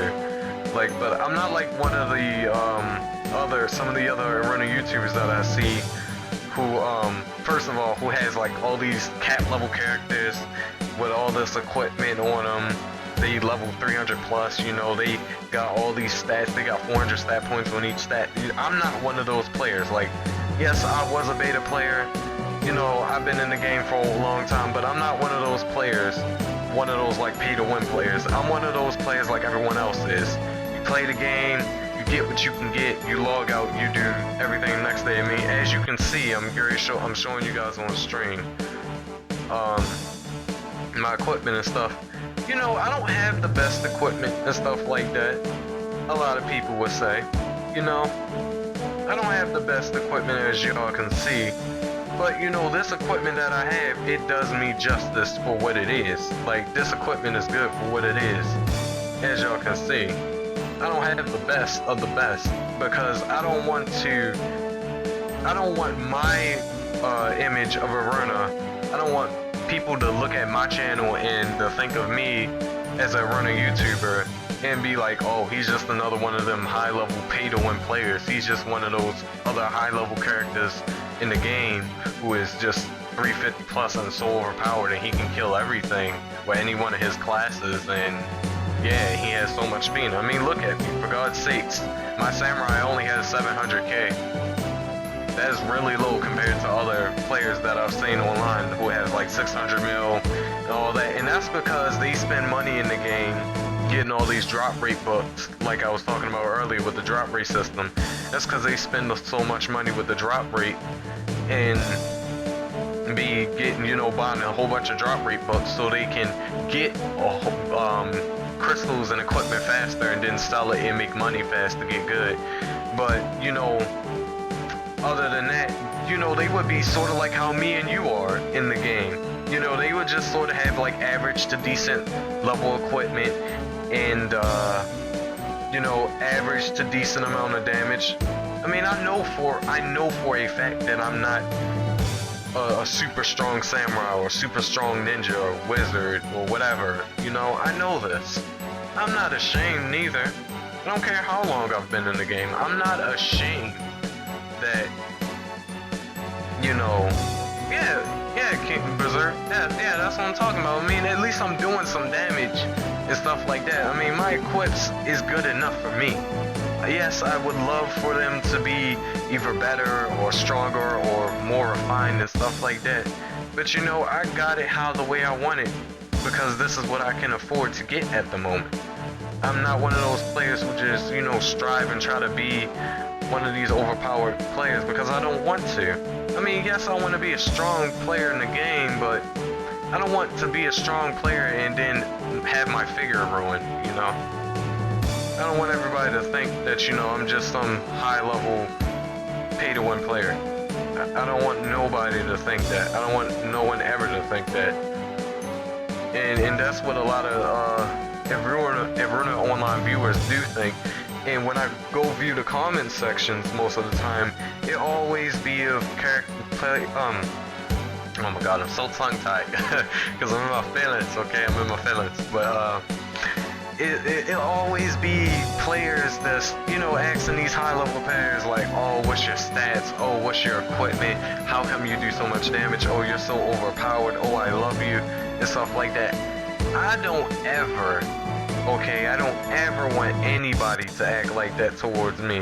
I want you to act like, I want you to act like the same way you would act towards any other player you will see in game. Like, just because if you see my level or my equipment damage and stuff like that, don't think that I'm just some overpowered high level player. Like, no, don't ever think that. Like, I have my troubles just as well as you do.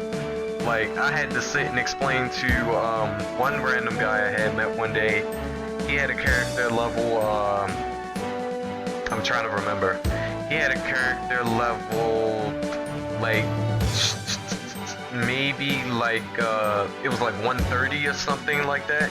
He was in Draftberg MQs, and he happened to be going through Mawad Plains, headed towards, hold on, I gotta mute the freaking game audio because, you know, the island doesn't have no audio, so it's gonna be a lot of static if, you know, if I let the audio play. But essentially, you know, he just happened to see my sniper pass by. Well, not pass by. He just happened to see me as my sniper sitting there farming, and you know, he asked me for MQ help. And for me, the way I was shown through this game, when I was going through coming up in this game, I realized that, you know, whenever you get stuck in MQs and stuff like that, you know, and there's high levels those there that's not trying to help you. It's like when you get high level yourself, don't be like those high levels who didn't want to help you. Trust me, on numerous occasions that I've played this game, I've gone through, you know, being stuck on certain MQs. And you know, I don't beg for help. I don't constantly spam the chat saying, please help me, please. I say it one time and one time only. And you know, you'll either say yay or nay, or if you're trying to charge me, which by the way, I hate when people try to charge me if I don't offer a price. You know, they charge me or not, but you know, I just I completely lost my train of thought just now. Um Crap, I just I just completely lost my train of thought. Also my PC pic, change my PC pic out, screenshot. Oh, nice, man. Nice. Thank you. Thank you. So you may think like, you know, my voice because of the way I sound, like, you know, I may not sound like I'm truly sincere, but I am really sincere. Like, thank you, man. Like, you don't know how much that means to me that you know, took so much time into trying to get a picture with me and stuff like that. Hey, I finally came to the event. Where's the boss? Talk to Leah for first first quest, then run through. Oh, let me finish. Type into him. Venue. Uh, you wanna know where everything is? I made a few videos about it. Videos about it, and I saw someone about it. Someone just said something in the chat. Offline for a few months, and when I got back, I don't know what to do with this event. Any guide link? Yeah, yeah. Yeah. I stayed up all night literally to wait for this update, and when it finally came out, I decided, you know, to help out everybody. I posted a whole bunch of videos about the new event. So if you need any help with the event, just, I'm not trying to promote myself, whatever. You know, I'm just trying to help you out. Just check out the videos that I had posted, and it'll get you up to speed on everything that's in the event. Which is not really much, but the event is really fun for me, and I really enjoy the event. But yeah, it's like, you know, when I was going through MQ, you know, I struggled a lot, and you know, I vowed to myself, and I still held this vow to this day, that when I become high level, which I am now, if I know I'm strong enough to help a person with a certain boss that I one used to be stuck on, or if that's a certain boss that I'm farming right now, I'll help you. I won't just sit there and be ignorant like most other high levels is when, you know, they become high levels and just ignore you or be like, oh, I'm charging you for the boss.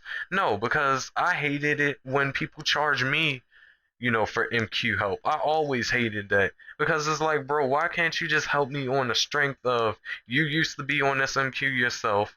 Now you're higher level. Now you have the ability to solo the boss. Why can't you help me out for free? And I just vowed to myself, I'll never be that person. Now, if someone is buying MQ service or something like that, I'll help them. And what I'll do is this, I'll charge them a cheap amount, and I mean like cheap, like 200K, and I'll help them with one boss, and then I'll help them with like three more or four more bosses for free, and then I'll go back to whatever I was doing prior to before helping them out. Because I don't want to ever make people feel like, oh, this guy's just another high level who just doesn't care. And since he's high level and he can kill the boss, he's gonna go do it and just gonna leave me here, essentially leave me for dead. No, I don't ever want people, to think of that of me. So whenever, I be in lower level MQ areas and some high level MQ areas, because just as much as I help low levels, I help high levels. Trust me, there was some high levels that I met that was stuck in some high level MQs that I beat, whether it been solo or um or or with a party when the MQ first came out, and I help high levels out, whether they was charging me or not, whether they was offering a price or not, I would help them out. And most of the time, like I said before, they would charge me, I would just say, a cheap price, and then I will help them out if I know I can help them out with the next couple more MQs just to get them sort of higher levels, so they'll go to sleep at night being happy that, they got through some MQs today. Because there's nothing more satisfying in this game when you're going through MQs than like getting through a bulk of MQs and getting yourself to a really high level, really fast level really quickly. There's nothing more satisfying than that. Yeah, I don't charge peeps if we're on the same queue and I'm paying because of Go solo. I hate that boss, that MQ solo so much. He was so difficult when he first came out for my sniper and stuff like that. Like I had to instantly get my sniper through it because since the snipers are one of the weakest classes in the games for survivability, I had to make oops, excuse me. I had to make sure that my sniper gets through that MQ before any of my other classes. So I definitely hurried up with that go alt MQ and got a party together and did that MQ as well as for some of my other classes. But as far as my ninja went, that's when I had the problem because I got a bit lazy. Like after I helped got my samurai through the MQ and my HW through the MQ as well as my sniper, my ninja, my first character, I got lazy on it. I was like, I'm gonna do it, even regardless if it's solo, or I've been getting a party. And some weeks went by, and the MQ got old, and most of you guys should know. But if you don't know, when MQs get old, like maybe after like 2 or 3 days of the newest MQ being out, like the MQ area starts getting more and more clear, which means your chances of getting help for free depending on the boss's difficulty level, is getting more and more slim. So generally, whenever a new MQ comes out, I always try to, get on that MQ as fast as possible and get all the characters that's on the latest MQ through that MQ, as fast as possible before, someone be trying to charge me, to get help for an MQ that they just literally beat and they soloed and they know they can help for free, but they don't want to. So yeah, that's a thing. Yeah, solo is fun for independent players like me, but sometimes I need help from a party. By the way, I'm bad with ninja, so I'll restart being a clerk and go bishy. Well, ninjas, ninjas are pretty self-explanatory. Oh, let me take myself back to, I'm sorry, I forgot the game audio was off, so all you guys are hearing is my voice. Let me take myself back to the venue so you can have some music. Uh, to soothe your little ears really quickly. Let me plug that back up. Make sure that it's playing. Alright, it's playing through my headset, so now we are good to play it back. Alright. But as far as the ninja class goes, Anthony, they're pretty self-explanatory. And as far as ninja sets go for like cloning sets, you know, it's pretty easy to get. Like, I know for my ninja, I'll actually show you. Hopefully the game audio doesn't turn off and start staticking again.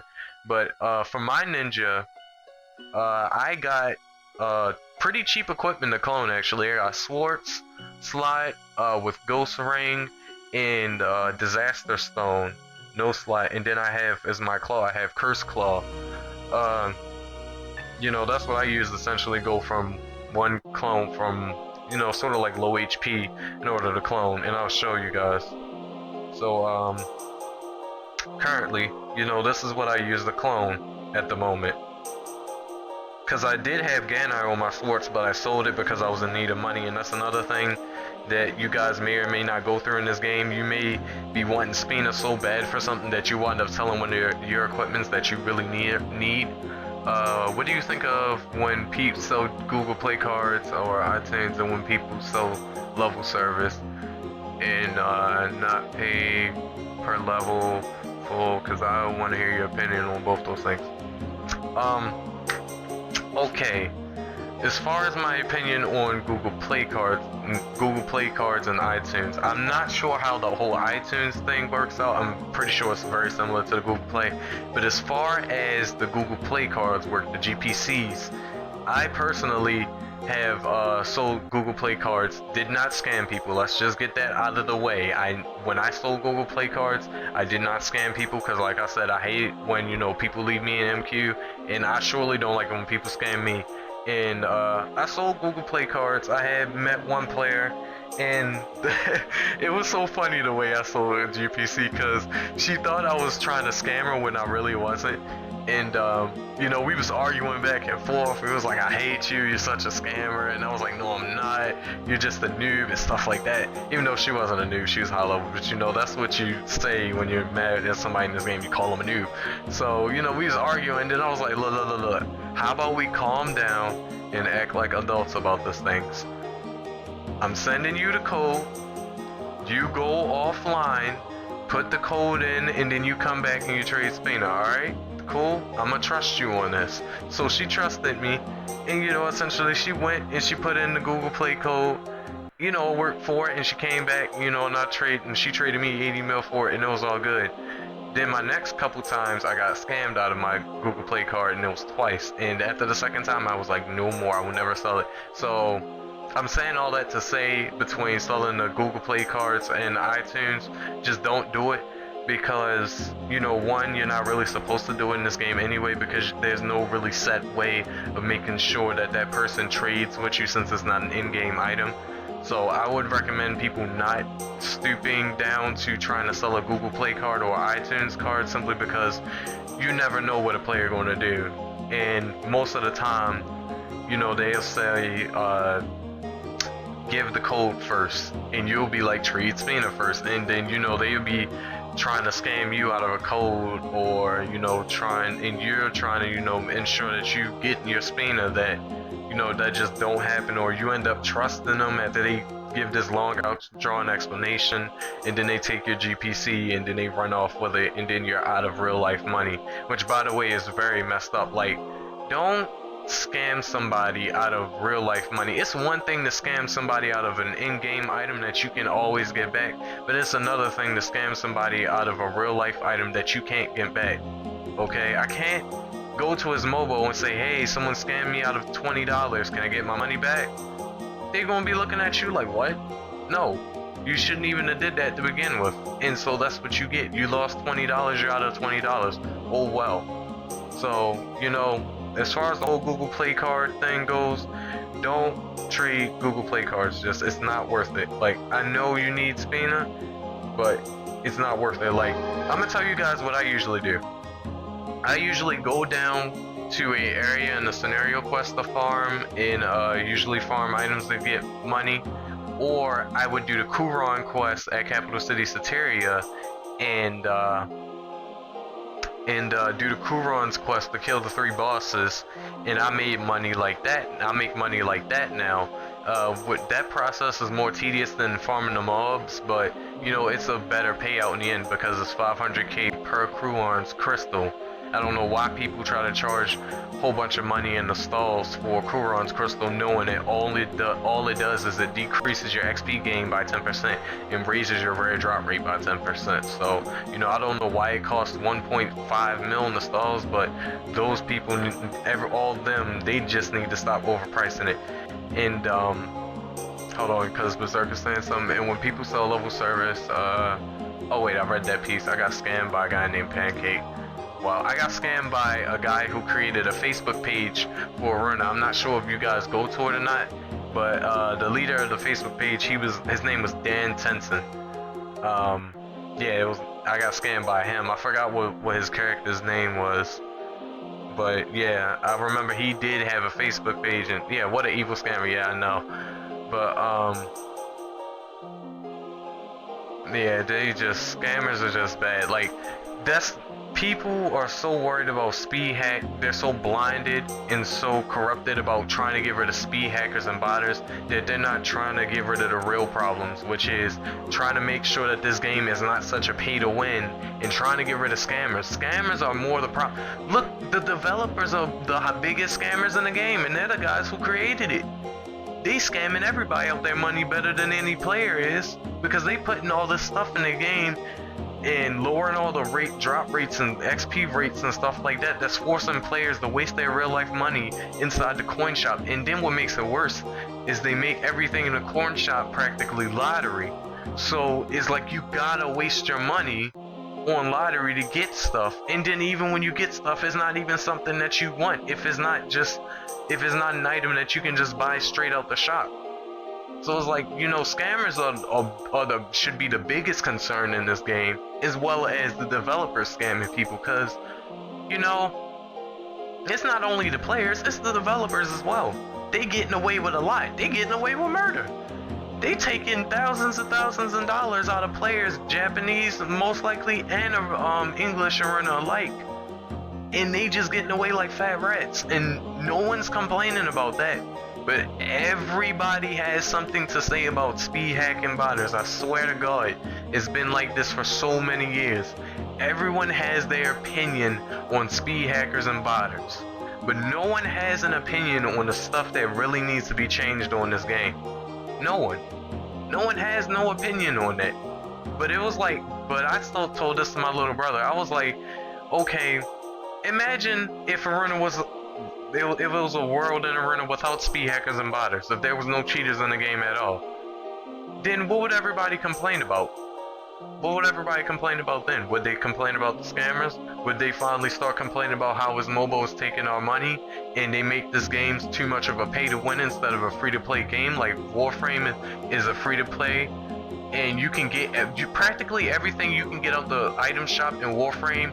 You can buy the blueprint for credits, which is one of the in-game currencies, as well as the platinum, which would be coins in Iruna. You can trade that between players. You can't trade coins between players in this game, but you can trade the spina, and you can't get everything in-game out of the coin shop like you can in Warframe. Yes, they're two different games, but they're very similar in a lot of ways, and Warframe is one of the better free-to-play games. It's one of the best free-to-play games out there compared to Iruna. Like, you look at Iruna, you be like, man, this is such a free-to-play, a pay-to-win game. But then you look at Warframe, you be like, wow, this is the best free-to-play game I've ever had. And that's another thing, Berserk, you were just speaking my mind right now, man. Like, that is another thing about this game.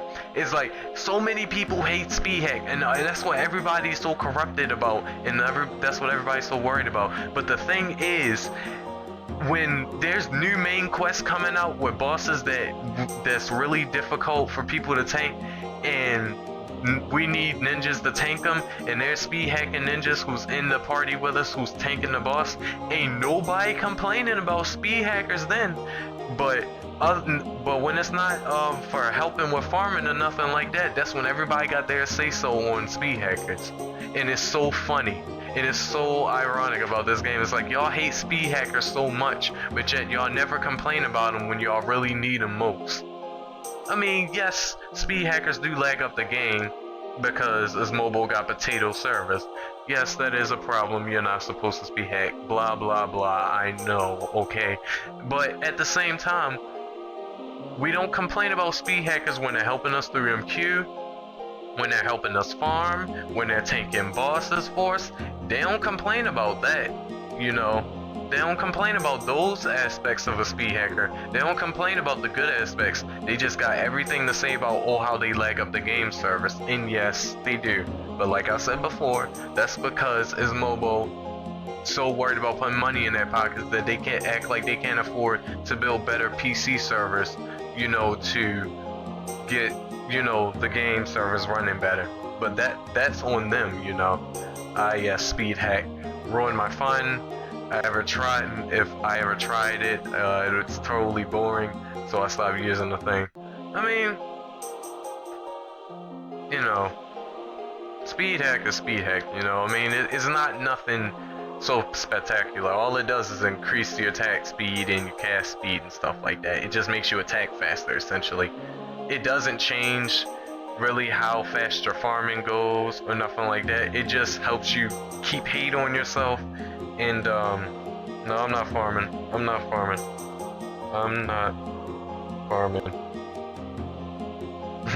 I'm talking in stream at the moment.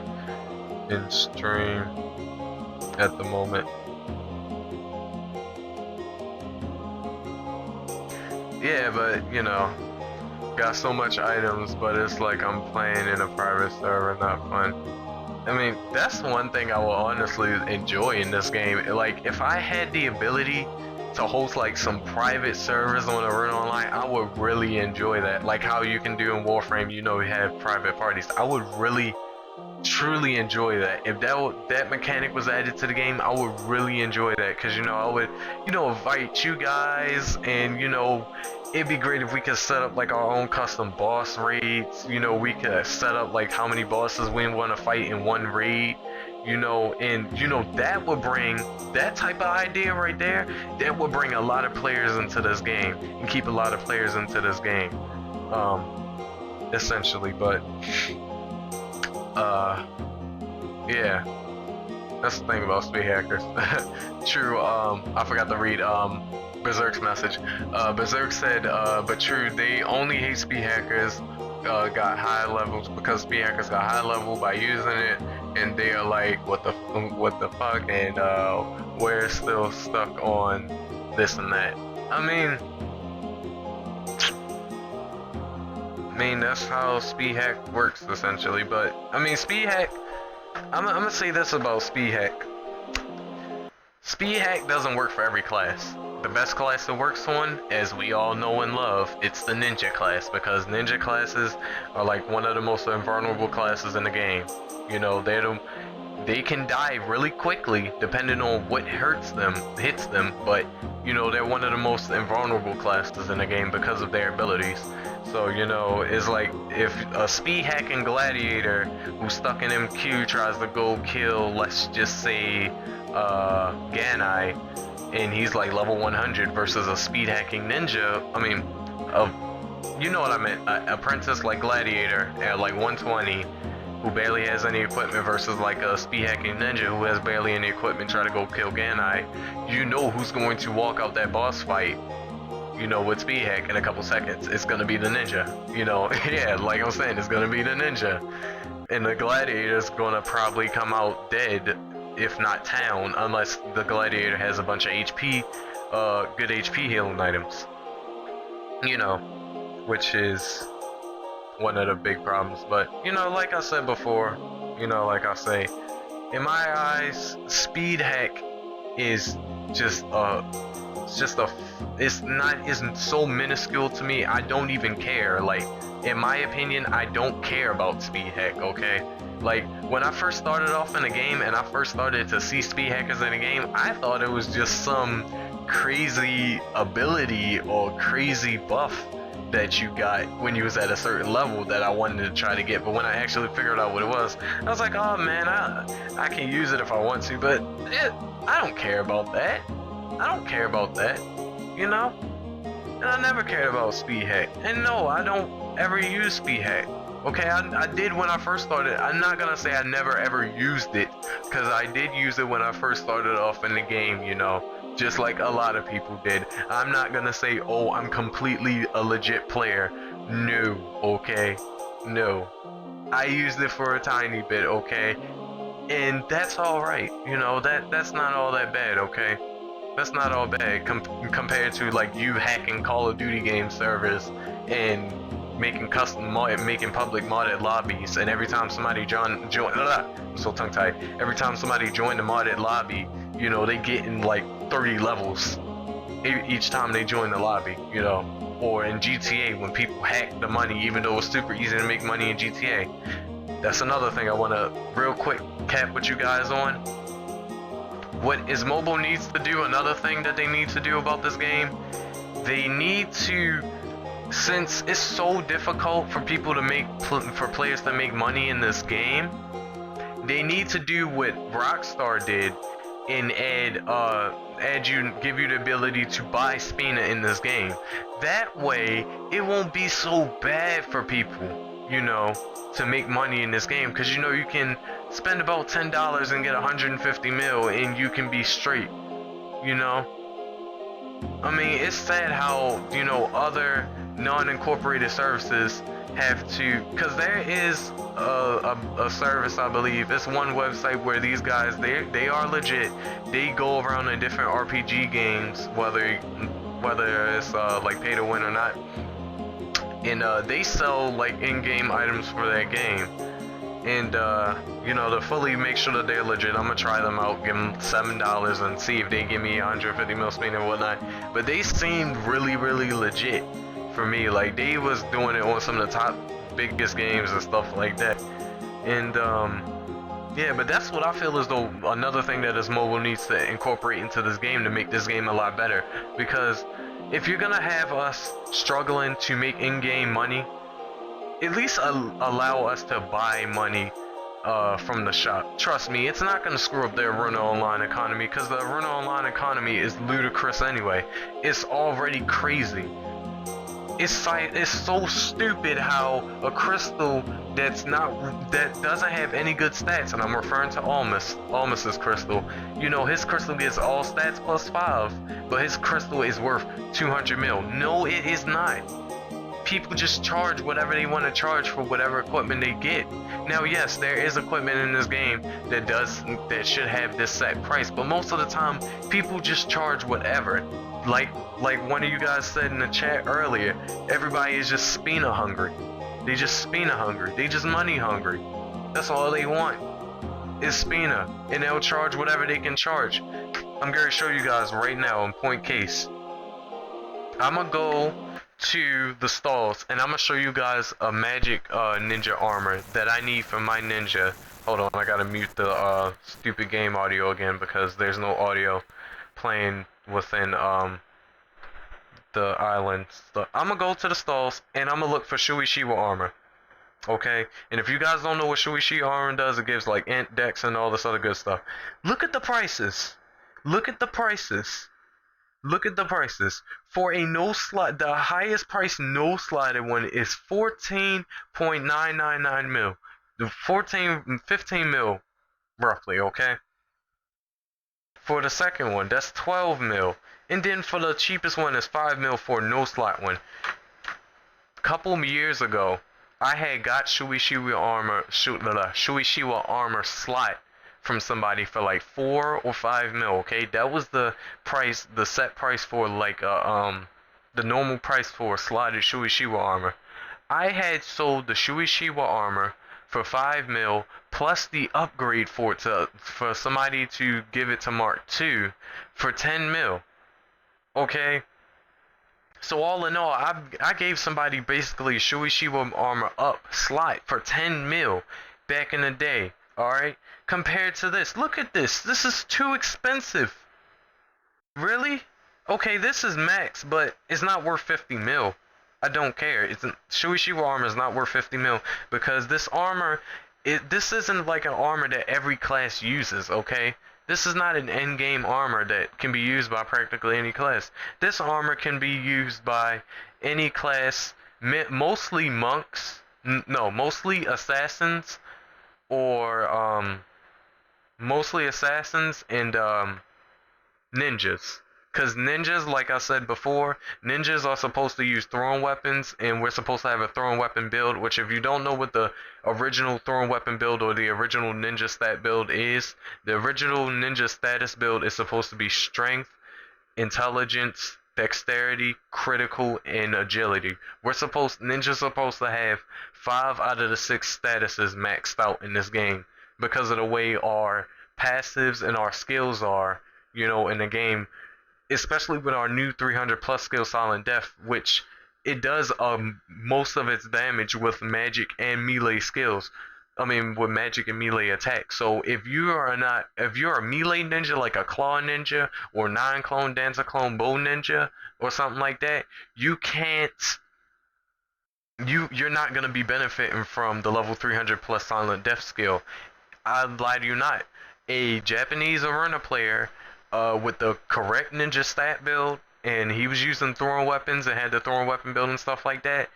He was using Silent Death, and he was doing about between 500k to 700k Dancer Clones damage without any party buffs at all. He was in a party without anybody giving him any strength buffs. He was doing between 500 to 700k damage. Hold on a minute.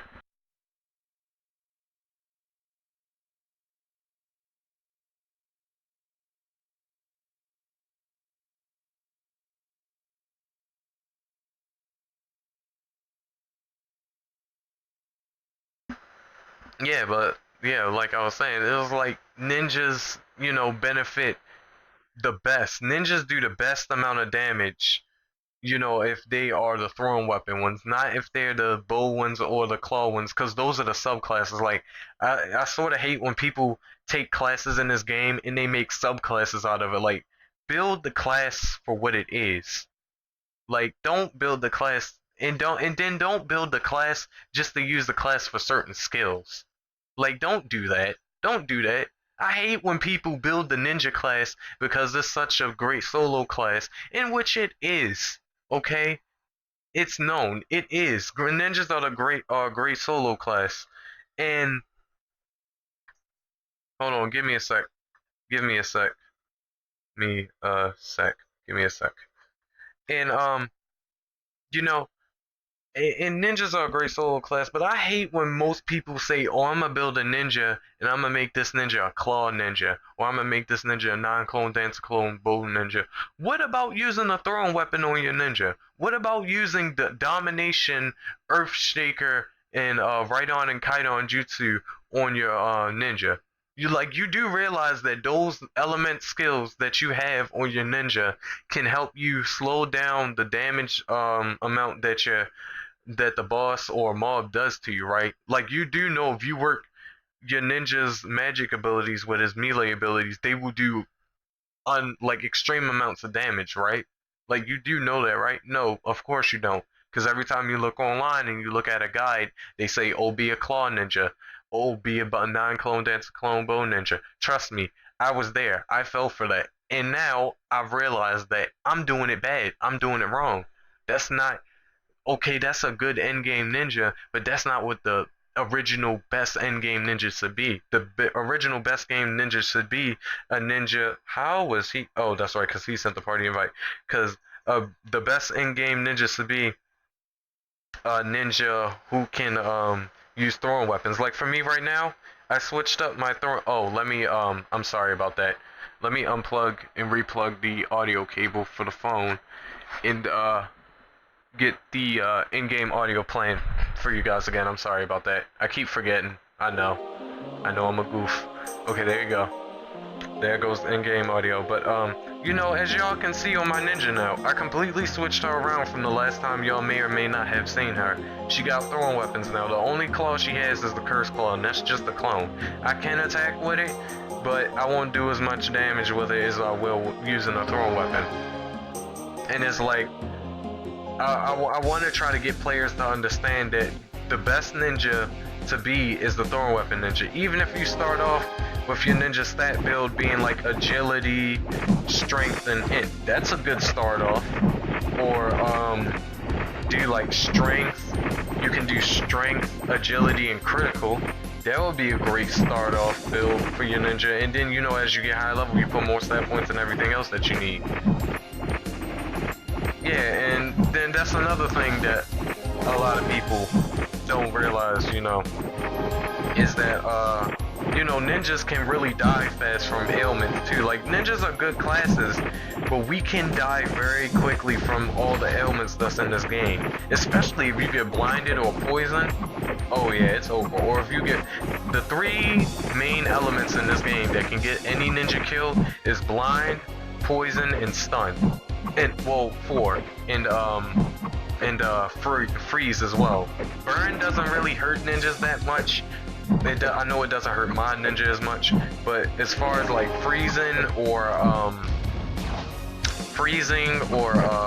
stun or blind wise, yeah, that will get you killed very, very quickly. And trust me, it is not a happy day when you get hit by any of those ailments. But like, you know, like Anthony's saying in the chat, and you know, like I'm saying, ninjas are good tanks.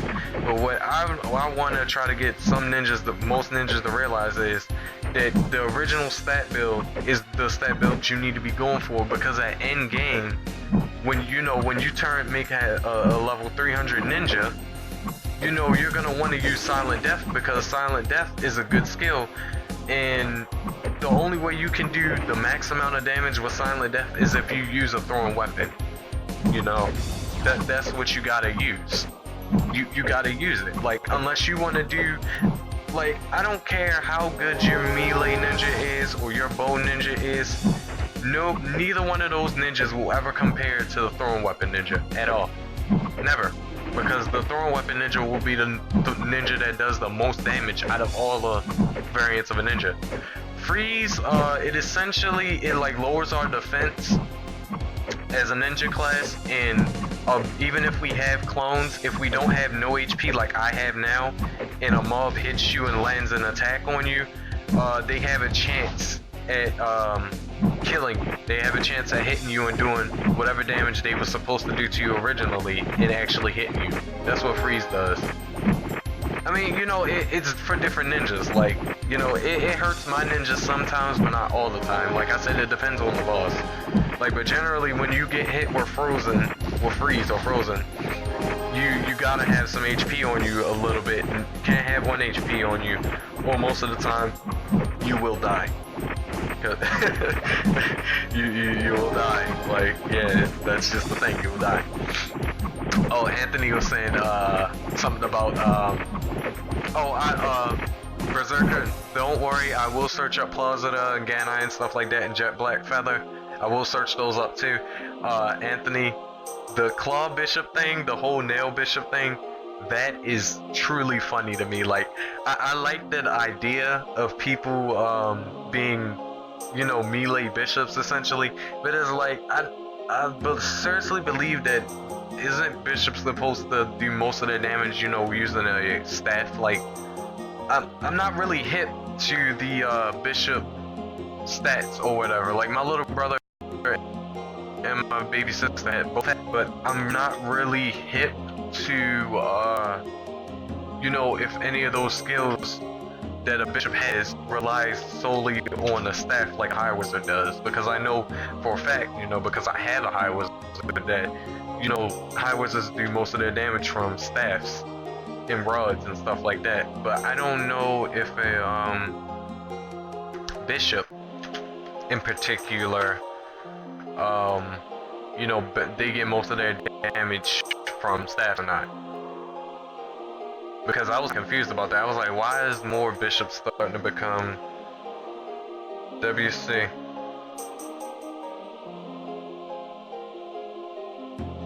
With MQ. Good look. Ah, he's a monk. Nice. I'm gonna see him pretty soon. Okay, I'm sorry if I'm getting quiet on you guys a little bit. I'm looking at the bishop skills and like that to see if any of their skills, like passives or something like that, depends on the staff. Because if it doesn't, then, you know, I can't see like, oh, why are bishops using claws and stuff like that? Because then, you know, Okay, so from all the skills that I've seen that I'm looking at right now, it doesn't seem to show me that bishops have to use a staff. So I mean, that's what most bishops go for since they're the healing version of an HW. But for bishops, to clarify that, like you as a bishop, yeah, you don't have to use a staff. You know, you can use a claw or sword or bow or whatever. You know, that's cool. Wow, I've been streaming for 3 hours. Jesus Christ, this is my longest stream. Oh man, that is long, man. I didn't mean to stream for this long. I'm gonna keep going though, cause of that bros, aka Monks. Yeah. Oh, Berserk. Let me let me search the items that you wanted me to search before I forget. Got blue screen. I forgot to switch to Chrome. Chrome is too heavy to handle for this. Yeah, I typically use Firefox as my go-to web browser. So, I mean, I personally hate Chrome. Like, I don't know why in particular. Maybe it's because of the way the search bar is and stuff like that. I particularly hate Chrome. I do have Chrome on my PC, but I don't use Chrome as often. But yeah, because I typically use Firefox. I'm more used to Firefox than I am to Chrome. I mean, I know how to work Chrome, but I don't really care for Chrome. But for Berserk, let's go to Plazuda and search Plazuda. Okay, so yeah, that's what Plazuda, low level boss. Um, you know, as you guys can see on screen, attack plus 5%, then adds plus 3 more percent on weapons. Is this a good crystal to get on your equipment now, today, in today's time for Iruna? Not necessarily. I mean, this should be a cheaper crystal by far because you know you can get Dejarte and get plus, I believe, plus 11% more attack. You know, Plazuda and Boss Colon should be the cheapest ones.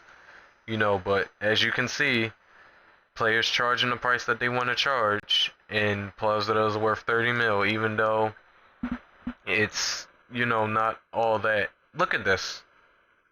Look at this. It just gives a measly attack plus 12. This is for Boss Colon's Crystal. It lowers your defense, so if you're something like a Gladiator or a Beast Knight or something, this probably will hurt you a little bit. And it gives attack plus 6%. That's not all that. And it's surely not worth 15 mil. I mean, come on now. It was like a level, it was like the 4th Eternity Maze boss, I believe. I don't know because I haven't been in the Eternity Maze in a little while. But yeah, as far as Plazuda and Boss Colon goes, those are they should be two fairly cheap attack crystals. You know, they shouldn't. I'm moving my headset, so if you hear a little bit of movement in the background, that's me moving my headset on my head. But yeah, as far as Boss Colon and Plazuda go, they should be two fairly cheap attack crystals, in my opinion. They shouldn't cost so much. Nope, still expensive for me. I'm restarting that. You are terrible, Anthony. You are terrible. Um, Let me pull down the page for the chat bar a little bit so I can see Berserk's message.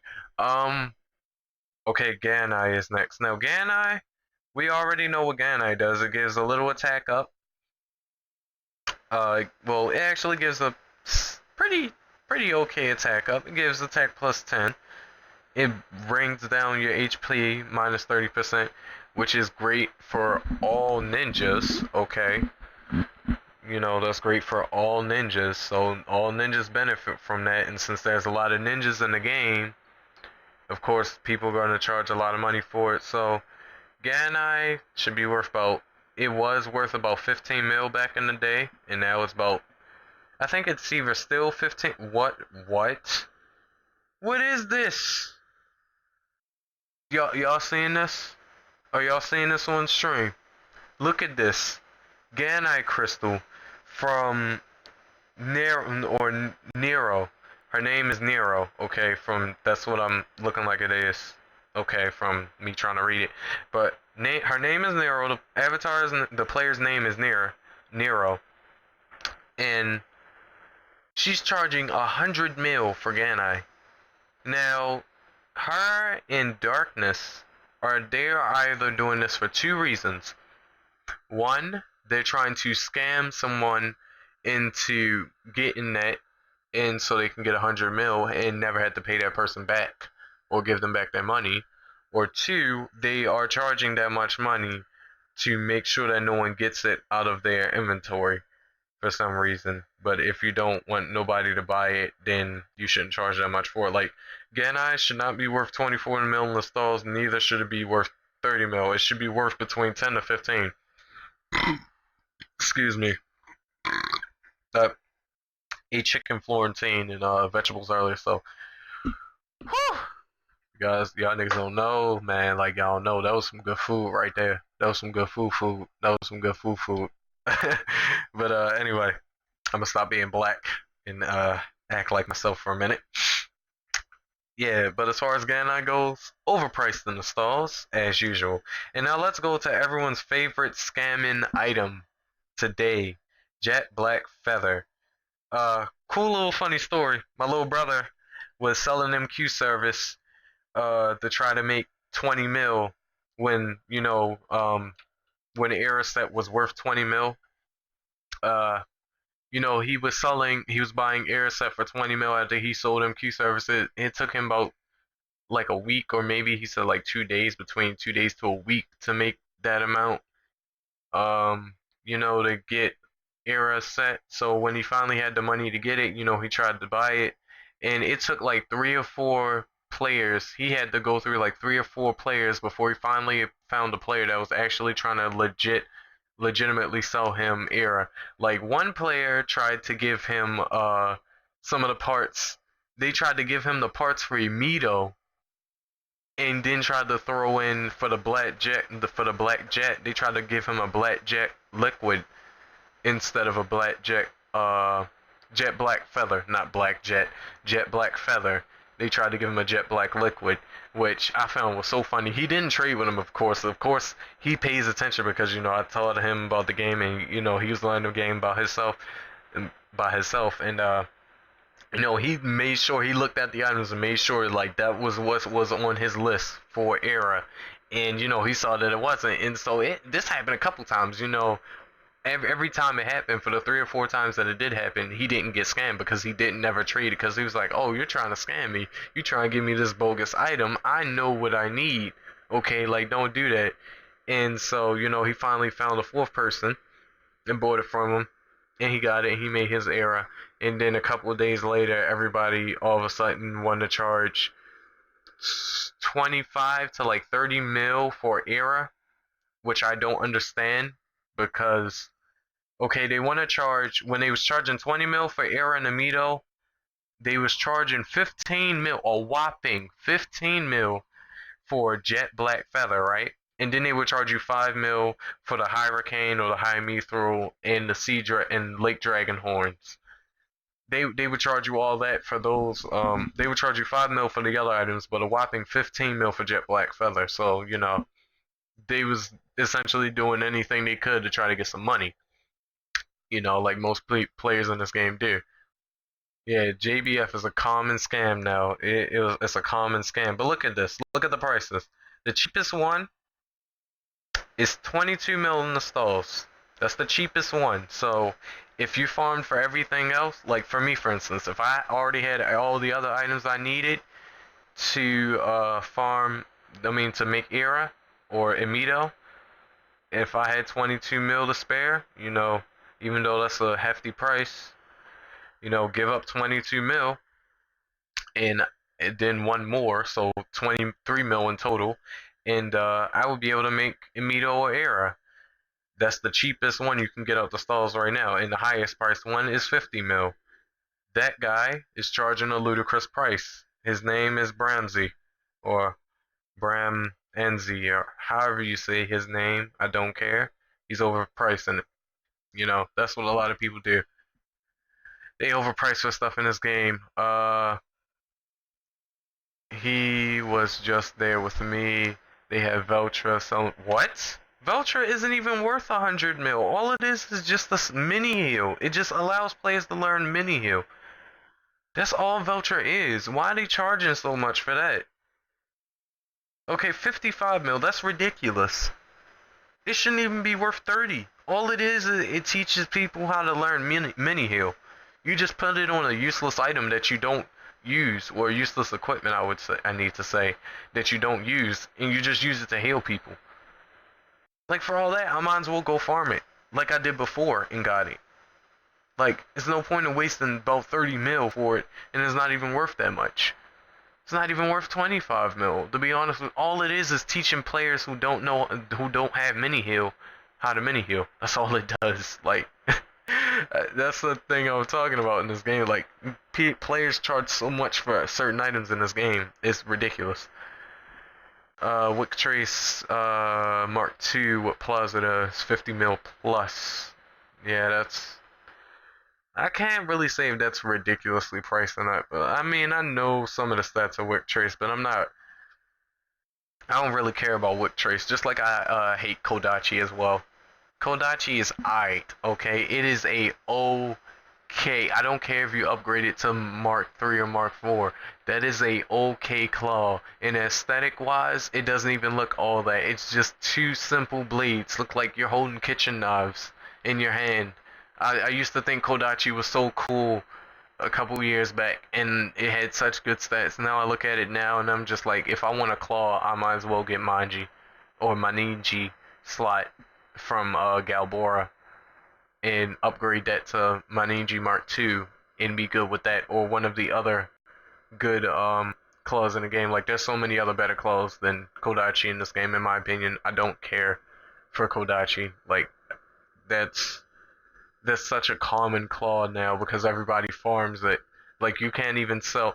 Like, when Underground Balloon came out and Kodachi Mark III came out, I had farmed for it and got it, and I tried to sell it to people. And if it didn't, I swear, if it didn't have like a 240 plus attack on it, I couldn't even get it sold for more than 20 mil. Really? Really? Y'all want to overprice stuff in this game, so y'all want to charge about 30 mil for Mark III Kodachi when it first came out, Mark III, and I tried to sell mine, and I only could get mine sold for about 15 mil, because mine's had a low attack on it. And it wasn't even all that low. It had like 237 like my Ventel Mark II has. So, yeah. I kind of never understood that. But yeah, I mean, this is what players do in this game. Oh, I'm gonna show y'all additional that no one knew about. Literally no one rarely knew about this additional till this year. I'm not joking. This additional called Medium Krona. This is one of the best melee additionals in the game, I would say. I would put my money on it. Like, this is one of the best. Look at this. This gives practically the same stats that pet skill hide attack gives when it raises your critical damage by 400%. If you're doing damage to a mob that's not targeting you. Look at the stats of a medium Krona Mark II. This is a Mark II version. Melee up by level, melee up by 300% of your level. Attack plus 4%. Crit damage plus 8 with swords, and then plus 2 range with claws. Tell me that's not a good additional. Tell me that's not a good additional. Yeah, like, Claw's last upgrade is better than Kodachi. Like, I hate Kodachi now. I used to like it, but I hate it now. I despise Kodachi now. Like, I can't stand that Claw. But look at Medium Krona, guys. Like, this additional was dropped by Snake Boss down in the Eternity Maze, like level 65, I believe, down in the Eternity Maze. I saw this additional a couple years ago, and I wanted to go down and farm it, but it took me so long to get down there. I was like, forget it. I'll just try to get something better. And and when I tried to try to buy it from players. No one had it really at all, and no one knew about it. Not even no one knew about it really in the pro boards. Now all of a sudden 2016 comes along. All of a sudden a lot of people know about Medium Krona, and the cheapest I've tried to buy it from a player, which by the way wasn't really all that cheap at all. They was trying to sell it to me for 25 mil.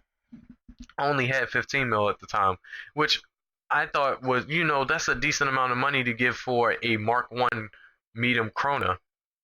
Because it's a Mark 1 one. The thing has 3 versions. When you upgrade Medium Krona to its last form, which is Medium Krona Mark 3, that gives like 350% melee up of your level and some other good stats. Like Medium Krona is a really good. Like I really want to do one day want to do a comparison video between Monty Barrett slot upgraded versus Medium Krona, slot upgraded. Like I really want to do a damage comparison. Like I'm truly hyped for when I can afford to get a Medium Krona and upgrade it to Mark 3 and do a damage comparison between the two. But yeah, look, as far as Kodachi go, Kodachi Mark 1s, 1 mil starting off, then the prices get higher and higher. Kodachi Mark 2s, 4 mil. Cheapest is 4 mil, 5 mil, 9 mil, 8 mil, 10 mil for the Kodachi Mark 3s and plus. Going higher and higher in the numbers, even higher, even higher. Don't know why there's a couple no slot or Coda Mark 1s in here. That's for all this. For 24, if you're gonna charge me 24 mil for Kodachi Mark 1 with refinement level 9 on slot with Plaza on it, you might as well upgrade it to Mark 3 and charge me 25 mil for it. Like, come on now. You might as well just give me the full package. You might as well just upgrade it all the way from me and give it to me for 23 mil. 25 mil. Might as well. And then look, the highest price Kodachi Mark 3 is one with 232 attack, which by the way is a really low attack. Ganai on it. Ganai is only worth about 15 mil, folks, so he's overcharging for that. And Quick Cool level 1. Now, Quick Cool is a star ability skill that you can farm from Magnonsia over in Draftberg City. My headset is really getting agitated on my ears for some reason, probably because I've been wearing it for such a long time. I farmed in Magnonsia and got his claw with Quick Cool on it before, and when I sold it, like I always say back in the day, which was probably like 2 years ago, when I had farmed Magnonsia and I sold it because I was trying to grab his crystal, but I got his equipment instead with a star ability on it, and it was no slide. I sold Quick Cool for about 4 mil because that's how much Quick Cool was worth. Now all of a sudden, Quick Cool for Claw like Mark 1 or for like any type of weapon is like 13 mil plus, which I don't understand because it gives a 0.5 skill delay and it takes your magic attack and your melee attack down by 6%. Could you imagine having 4? No, not 4, having 5, having 1 Quick Cool on every one of your equipments and having them level 1? That's, let me get a freaking calculator for this, because I can't really do the math off the top of my head, but I'm pretty sure if I can give a rough estimate, it'll probably be between like 30 to 40%. I'm just giving a rough estimate. So we'll do 6 times, what I say, 5? Because there's 5 equipments that you get to wear. 30% of your magic and melee gone because of this additional, which is ridiculous. Which is ridiculous, guys. That's completely ridiculous. 30%. So, you gotta upgrade it so it can only, you gotta upgrade it to level 5 just so you can make it so it only takes, when you put Quick Cools on all of your equipments, it only takes about 5%, I believe. 5 or 6%. You know, which is not all that much, but you know, it's something that's very painful. I'm sorry again about the hold on, because the audio for the game, like I said before, because I keep jumping back and forth between the between the island and the between the island and the freaking game. You know, the audio gets cut off, so I'm sorry about that. And I'm sorry if half of the stream I've been chatting, talking to you guys, just generally just sitting here talking to you guys about my personal feelings about the game and stuff, and not really doing much in game, like how I said in the title. I just really been trying to get my point across about some certain stuff that I feel as though that really needs to be changed in this game, and not be worrying about the stuff that isn't even relevant at this point because it's never gonna go away. And yeah, I'm gonna go kill some stuff now. I'm gonna actually go back to my samurai to get back to farming the Tomabina event, the La Tomabina event, or Tame, however you pronounce it. I wonder what is the best class. Well, best melee class, everyone can say no doubt ninja. Best magic class, I would say AW. I really would like to say High Wizard, but I feel as though like either a bishop or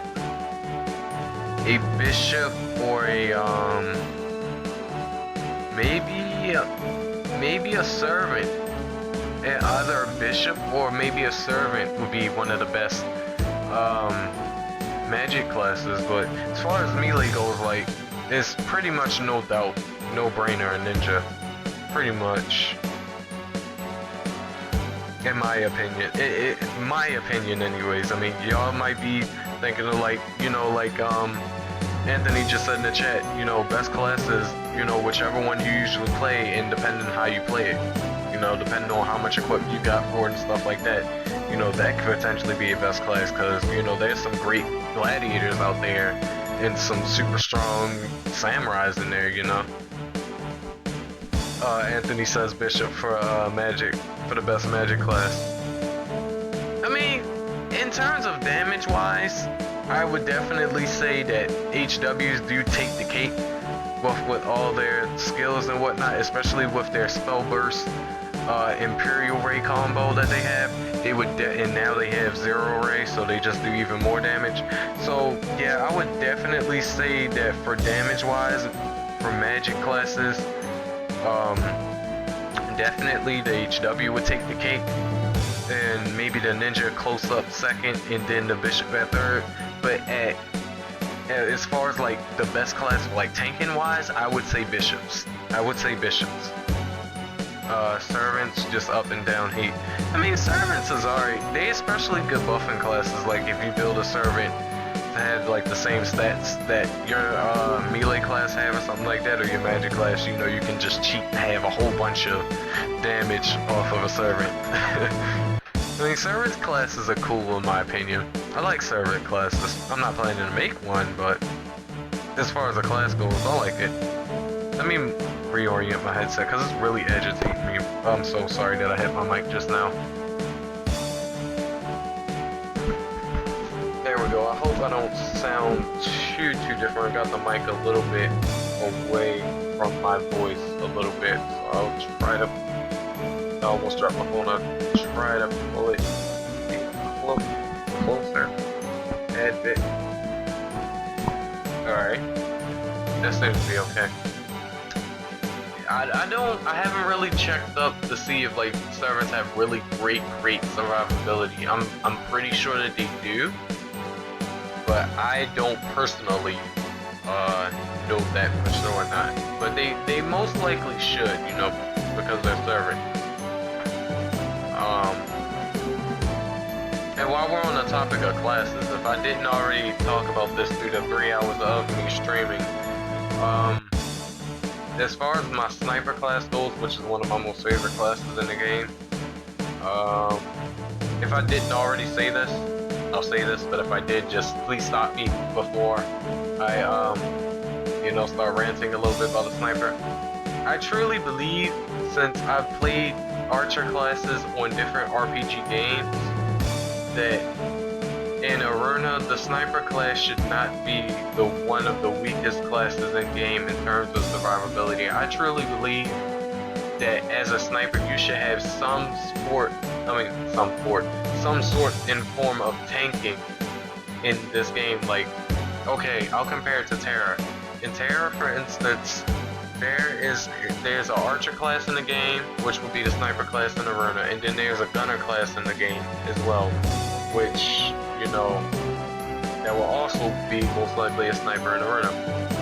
Those two particular classes in Terra, if you know that RPG game, they are very, very, very, very good tanks in that game. Even though, they have some really high damage, they have some really strong armor that, by the way, the game developers practically give you as you do quests in the game and as you level your character.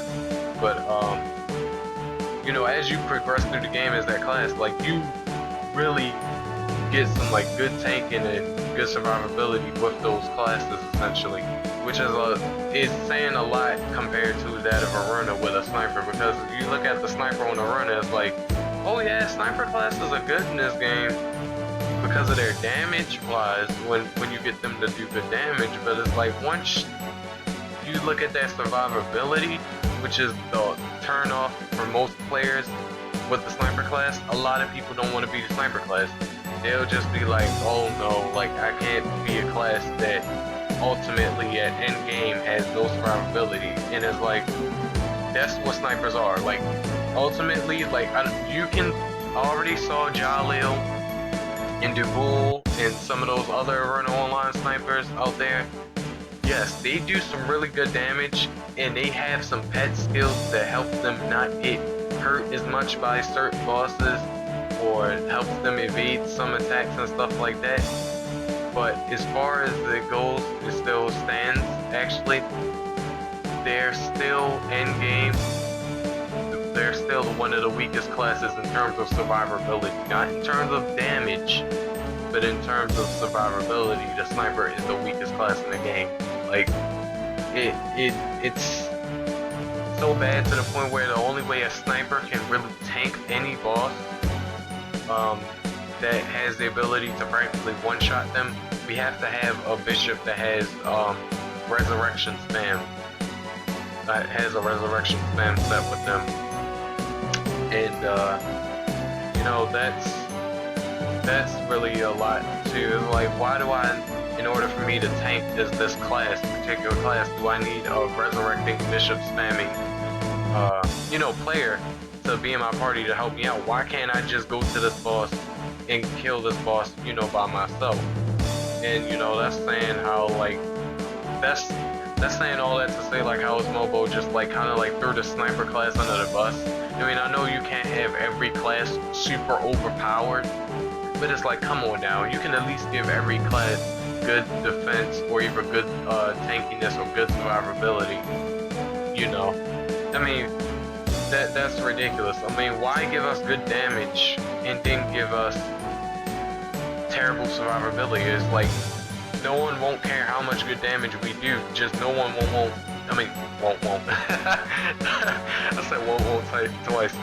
No one won't part us simply because we can't really tank anything and we can't really survive. So it's like, why would I ever want to be that class? And damage-wise with a Beast Knight, if any of you guys have a Beast Knight that's a high level, or seen any Beast Knights on YouTube, you guys would know, or at least should have picked up, that Beast Knights in this game, for some reason, their damage is capped at about a max of 80k. And that's with bow Beast Knights, doing a whole bunch of damage with bows and stuff.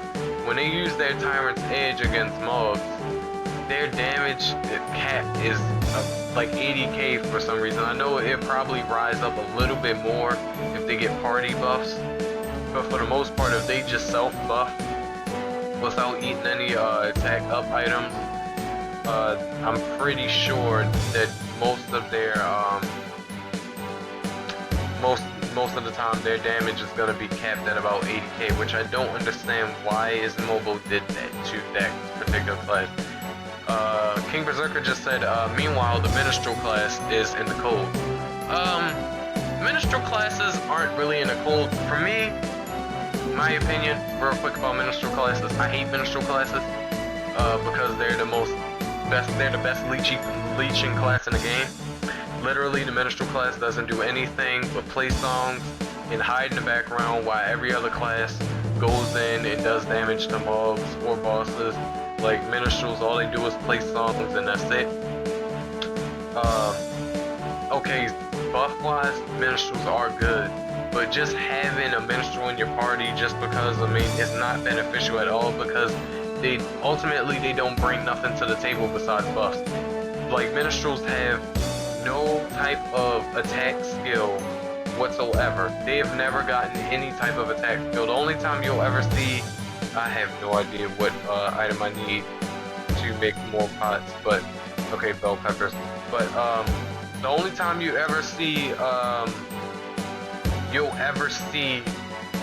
minstrel using an attack skill is if it's an attack skill that they got from, say, their pet, or that they got from getting like Sonic Boom or Assault or Vampire Drain or something like that. But other than that, Minstrels literally all they have is literally the attack button and all their buff skills, and that's all they got.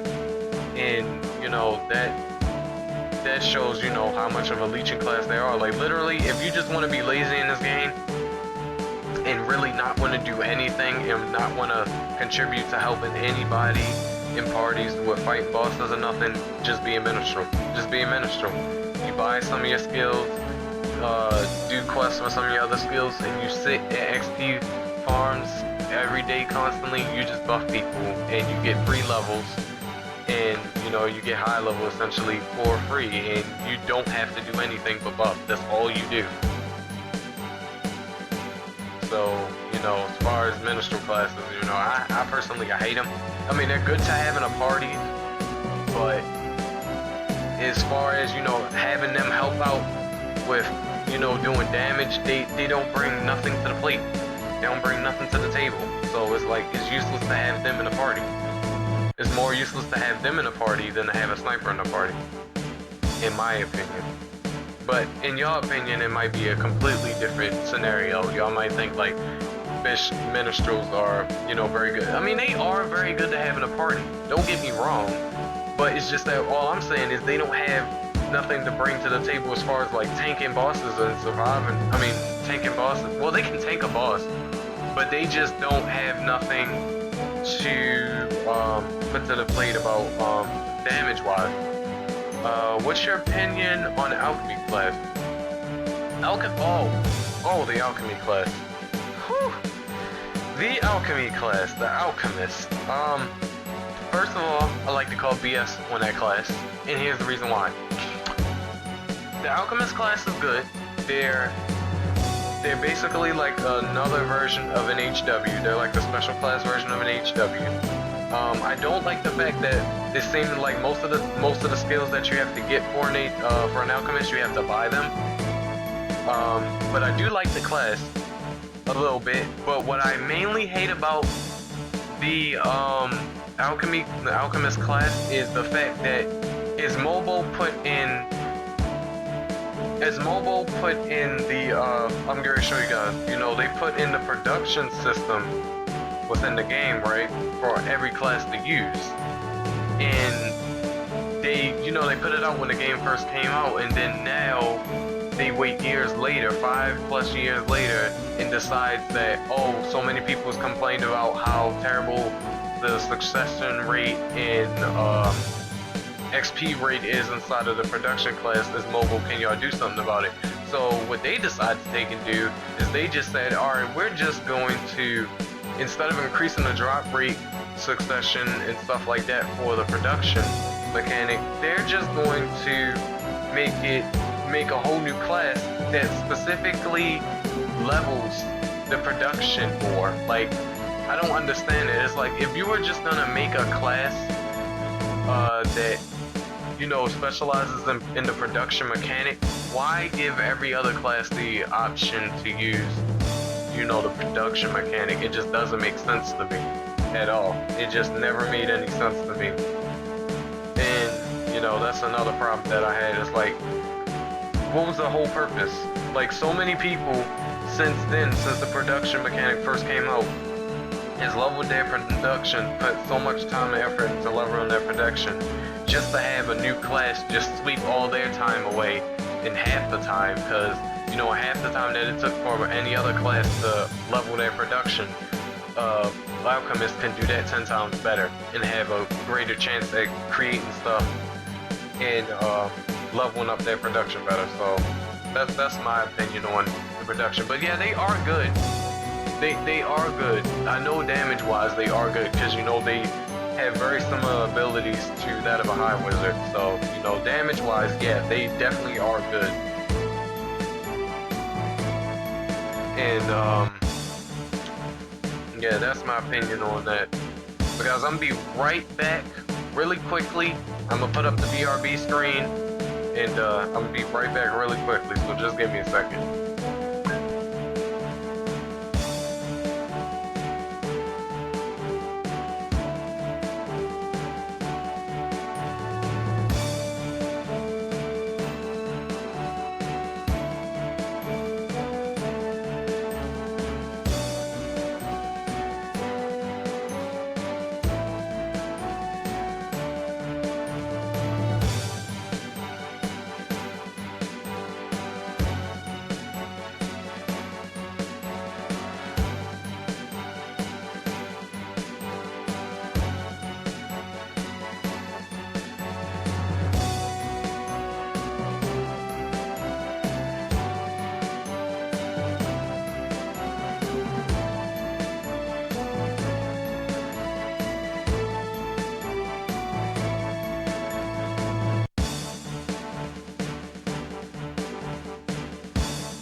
Alright guys, I am back.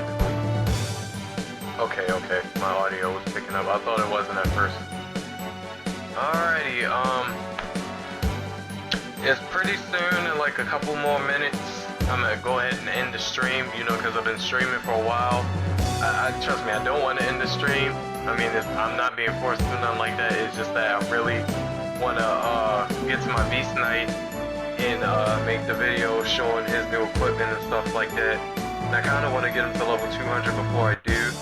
But even if I can't, I just want to show the video of my beast night and where he is now, opposed to where he was like a couple weeks ago. But furthermore, before I do my final closing, I would like to thank all of you guys. Anthony, Berserk, who else joined the chat and was talking to me? Sun, I'm gonna just nickname Son of Sun.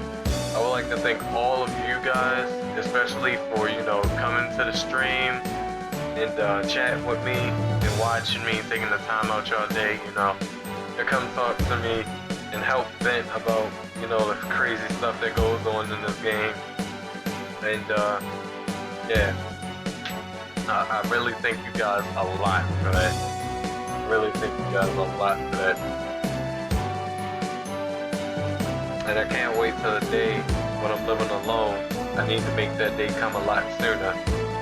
So, you know, I won't have anybody constantly calling me, so I have to keep on BRBing and going to see if they need come back. Would you rather play Roblox or upload yourself eating tacos? Probably Takis, because I don't really care for Roblox myself. I don't really care for that game because I'm not really big on Minecraft anymore. Since I played it so much, I was forced to play it so much that I got sick of the game. So if I play any game practically that's block related or block style, I'm not gonna really want to stay in the game as often. So probably watch myself eating. You could stream your BK and it's good at Iruna because good at Iruna gets boring, especially when everyone's busy. Yeah.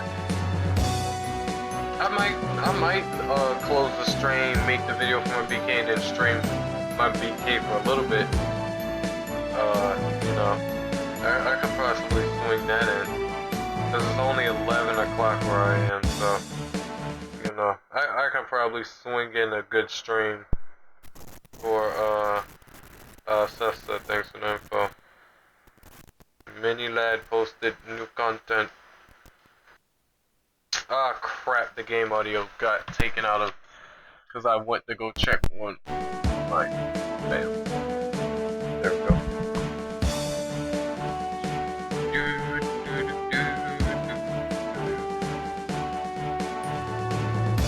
Yeah, but I can definitely stream a little bit on my BK after I get that video posted with the equipment update and stats and stuff like that.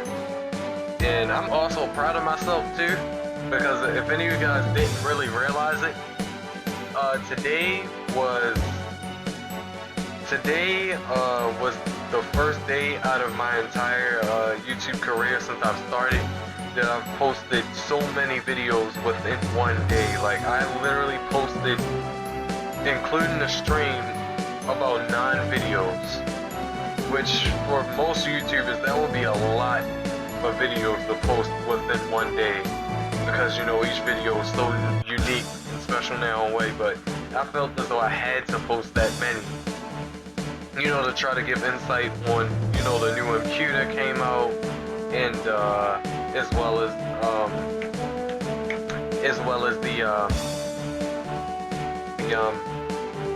the event. I don't know why I was struggling to remember it, and I'm sitting here at the event right now. But, you know, just as well as the event, you know, I'm super glad that I was able to post about 9 videos for this event. And, you know, I post one on my channel, you know, because that's a lot, man. There's a lot of videos to be posted within a 1 day time period. And a lot of YouTubers can't do that, so the fact that I was managed and I was able to pull it off is great. You know, that's very great. Very great indeed.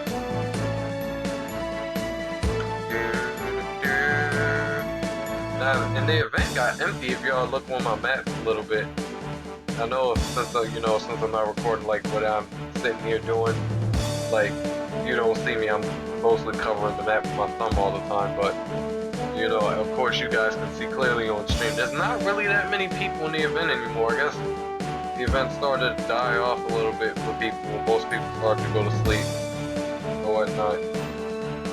So yeah, there's not many people in the event, which means it's not as much lag as it was before. I mean, it wasn't so much lag that it was like unbearable for me, but it was a little bit lag in the game to where as though it was like sort of noticeable for me, and I didn't want it to really pick up all that much on the stream, so I just decided to run in party mode only. And alright, so let's check and see how many healing items we got. We got 3 stacks of Grand Cocos, which is very, very, very great. And I'm a male, my BK, everything else that oops, that's my little brother. Oh, can't delete that, I need that. Give me those, give me them. That's freeze. Where's my BK? Okay, here it goes, and of course I might bring my BK down here to do the event. Just to test my luck, just to see if I might luck up and get Ingus's crystal. But I'm not gonna straight off the bat bring him down here when I first log into him and I do the stream. I'm probably gonna try to see if I can get MQ done.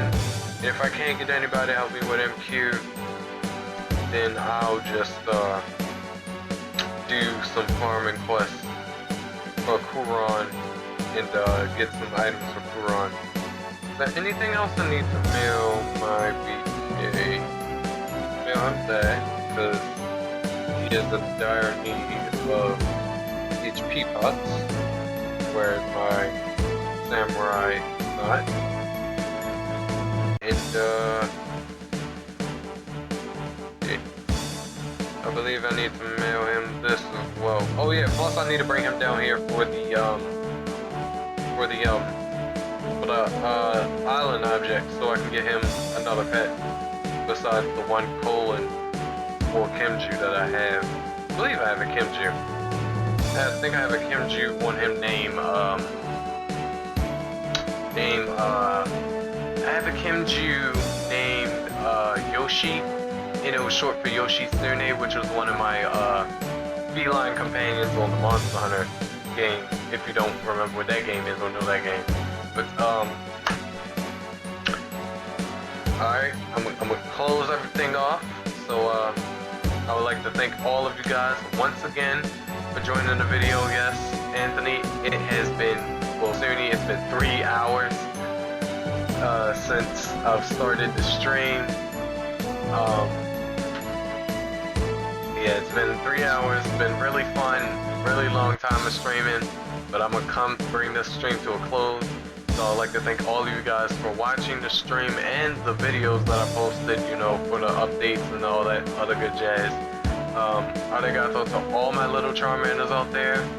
I would like to do a special thanks to Javier, Anthony, Sun, King, and Anthony for being in the chat, active in the chat, and, you know, talking to me and helping me vent about what's been going on in Iruna, the good things and the bad things. Mostly the bad stuff that we've been talking about, because there's a lot more bad than good.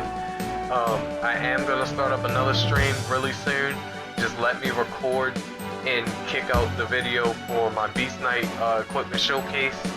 And then as soon as I'm done doing that video, I'll definitely start up another stream for you guys. So just give me like maybe like 10 minutes or so, and I should be back up and on with another live stream. But, you know, thank you guys again so much for watching, and I will definitely see you all later. So peace out for now.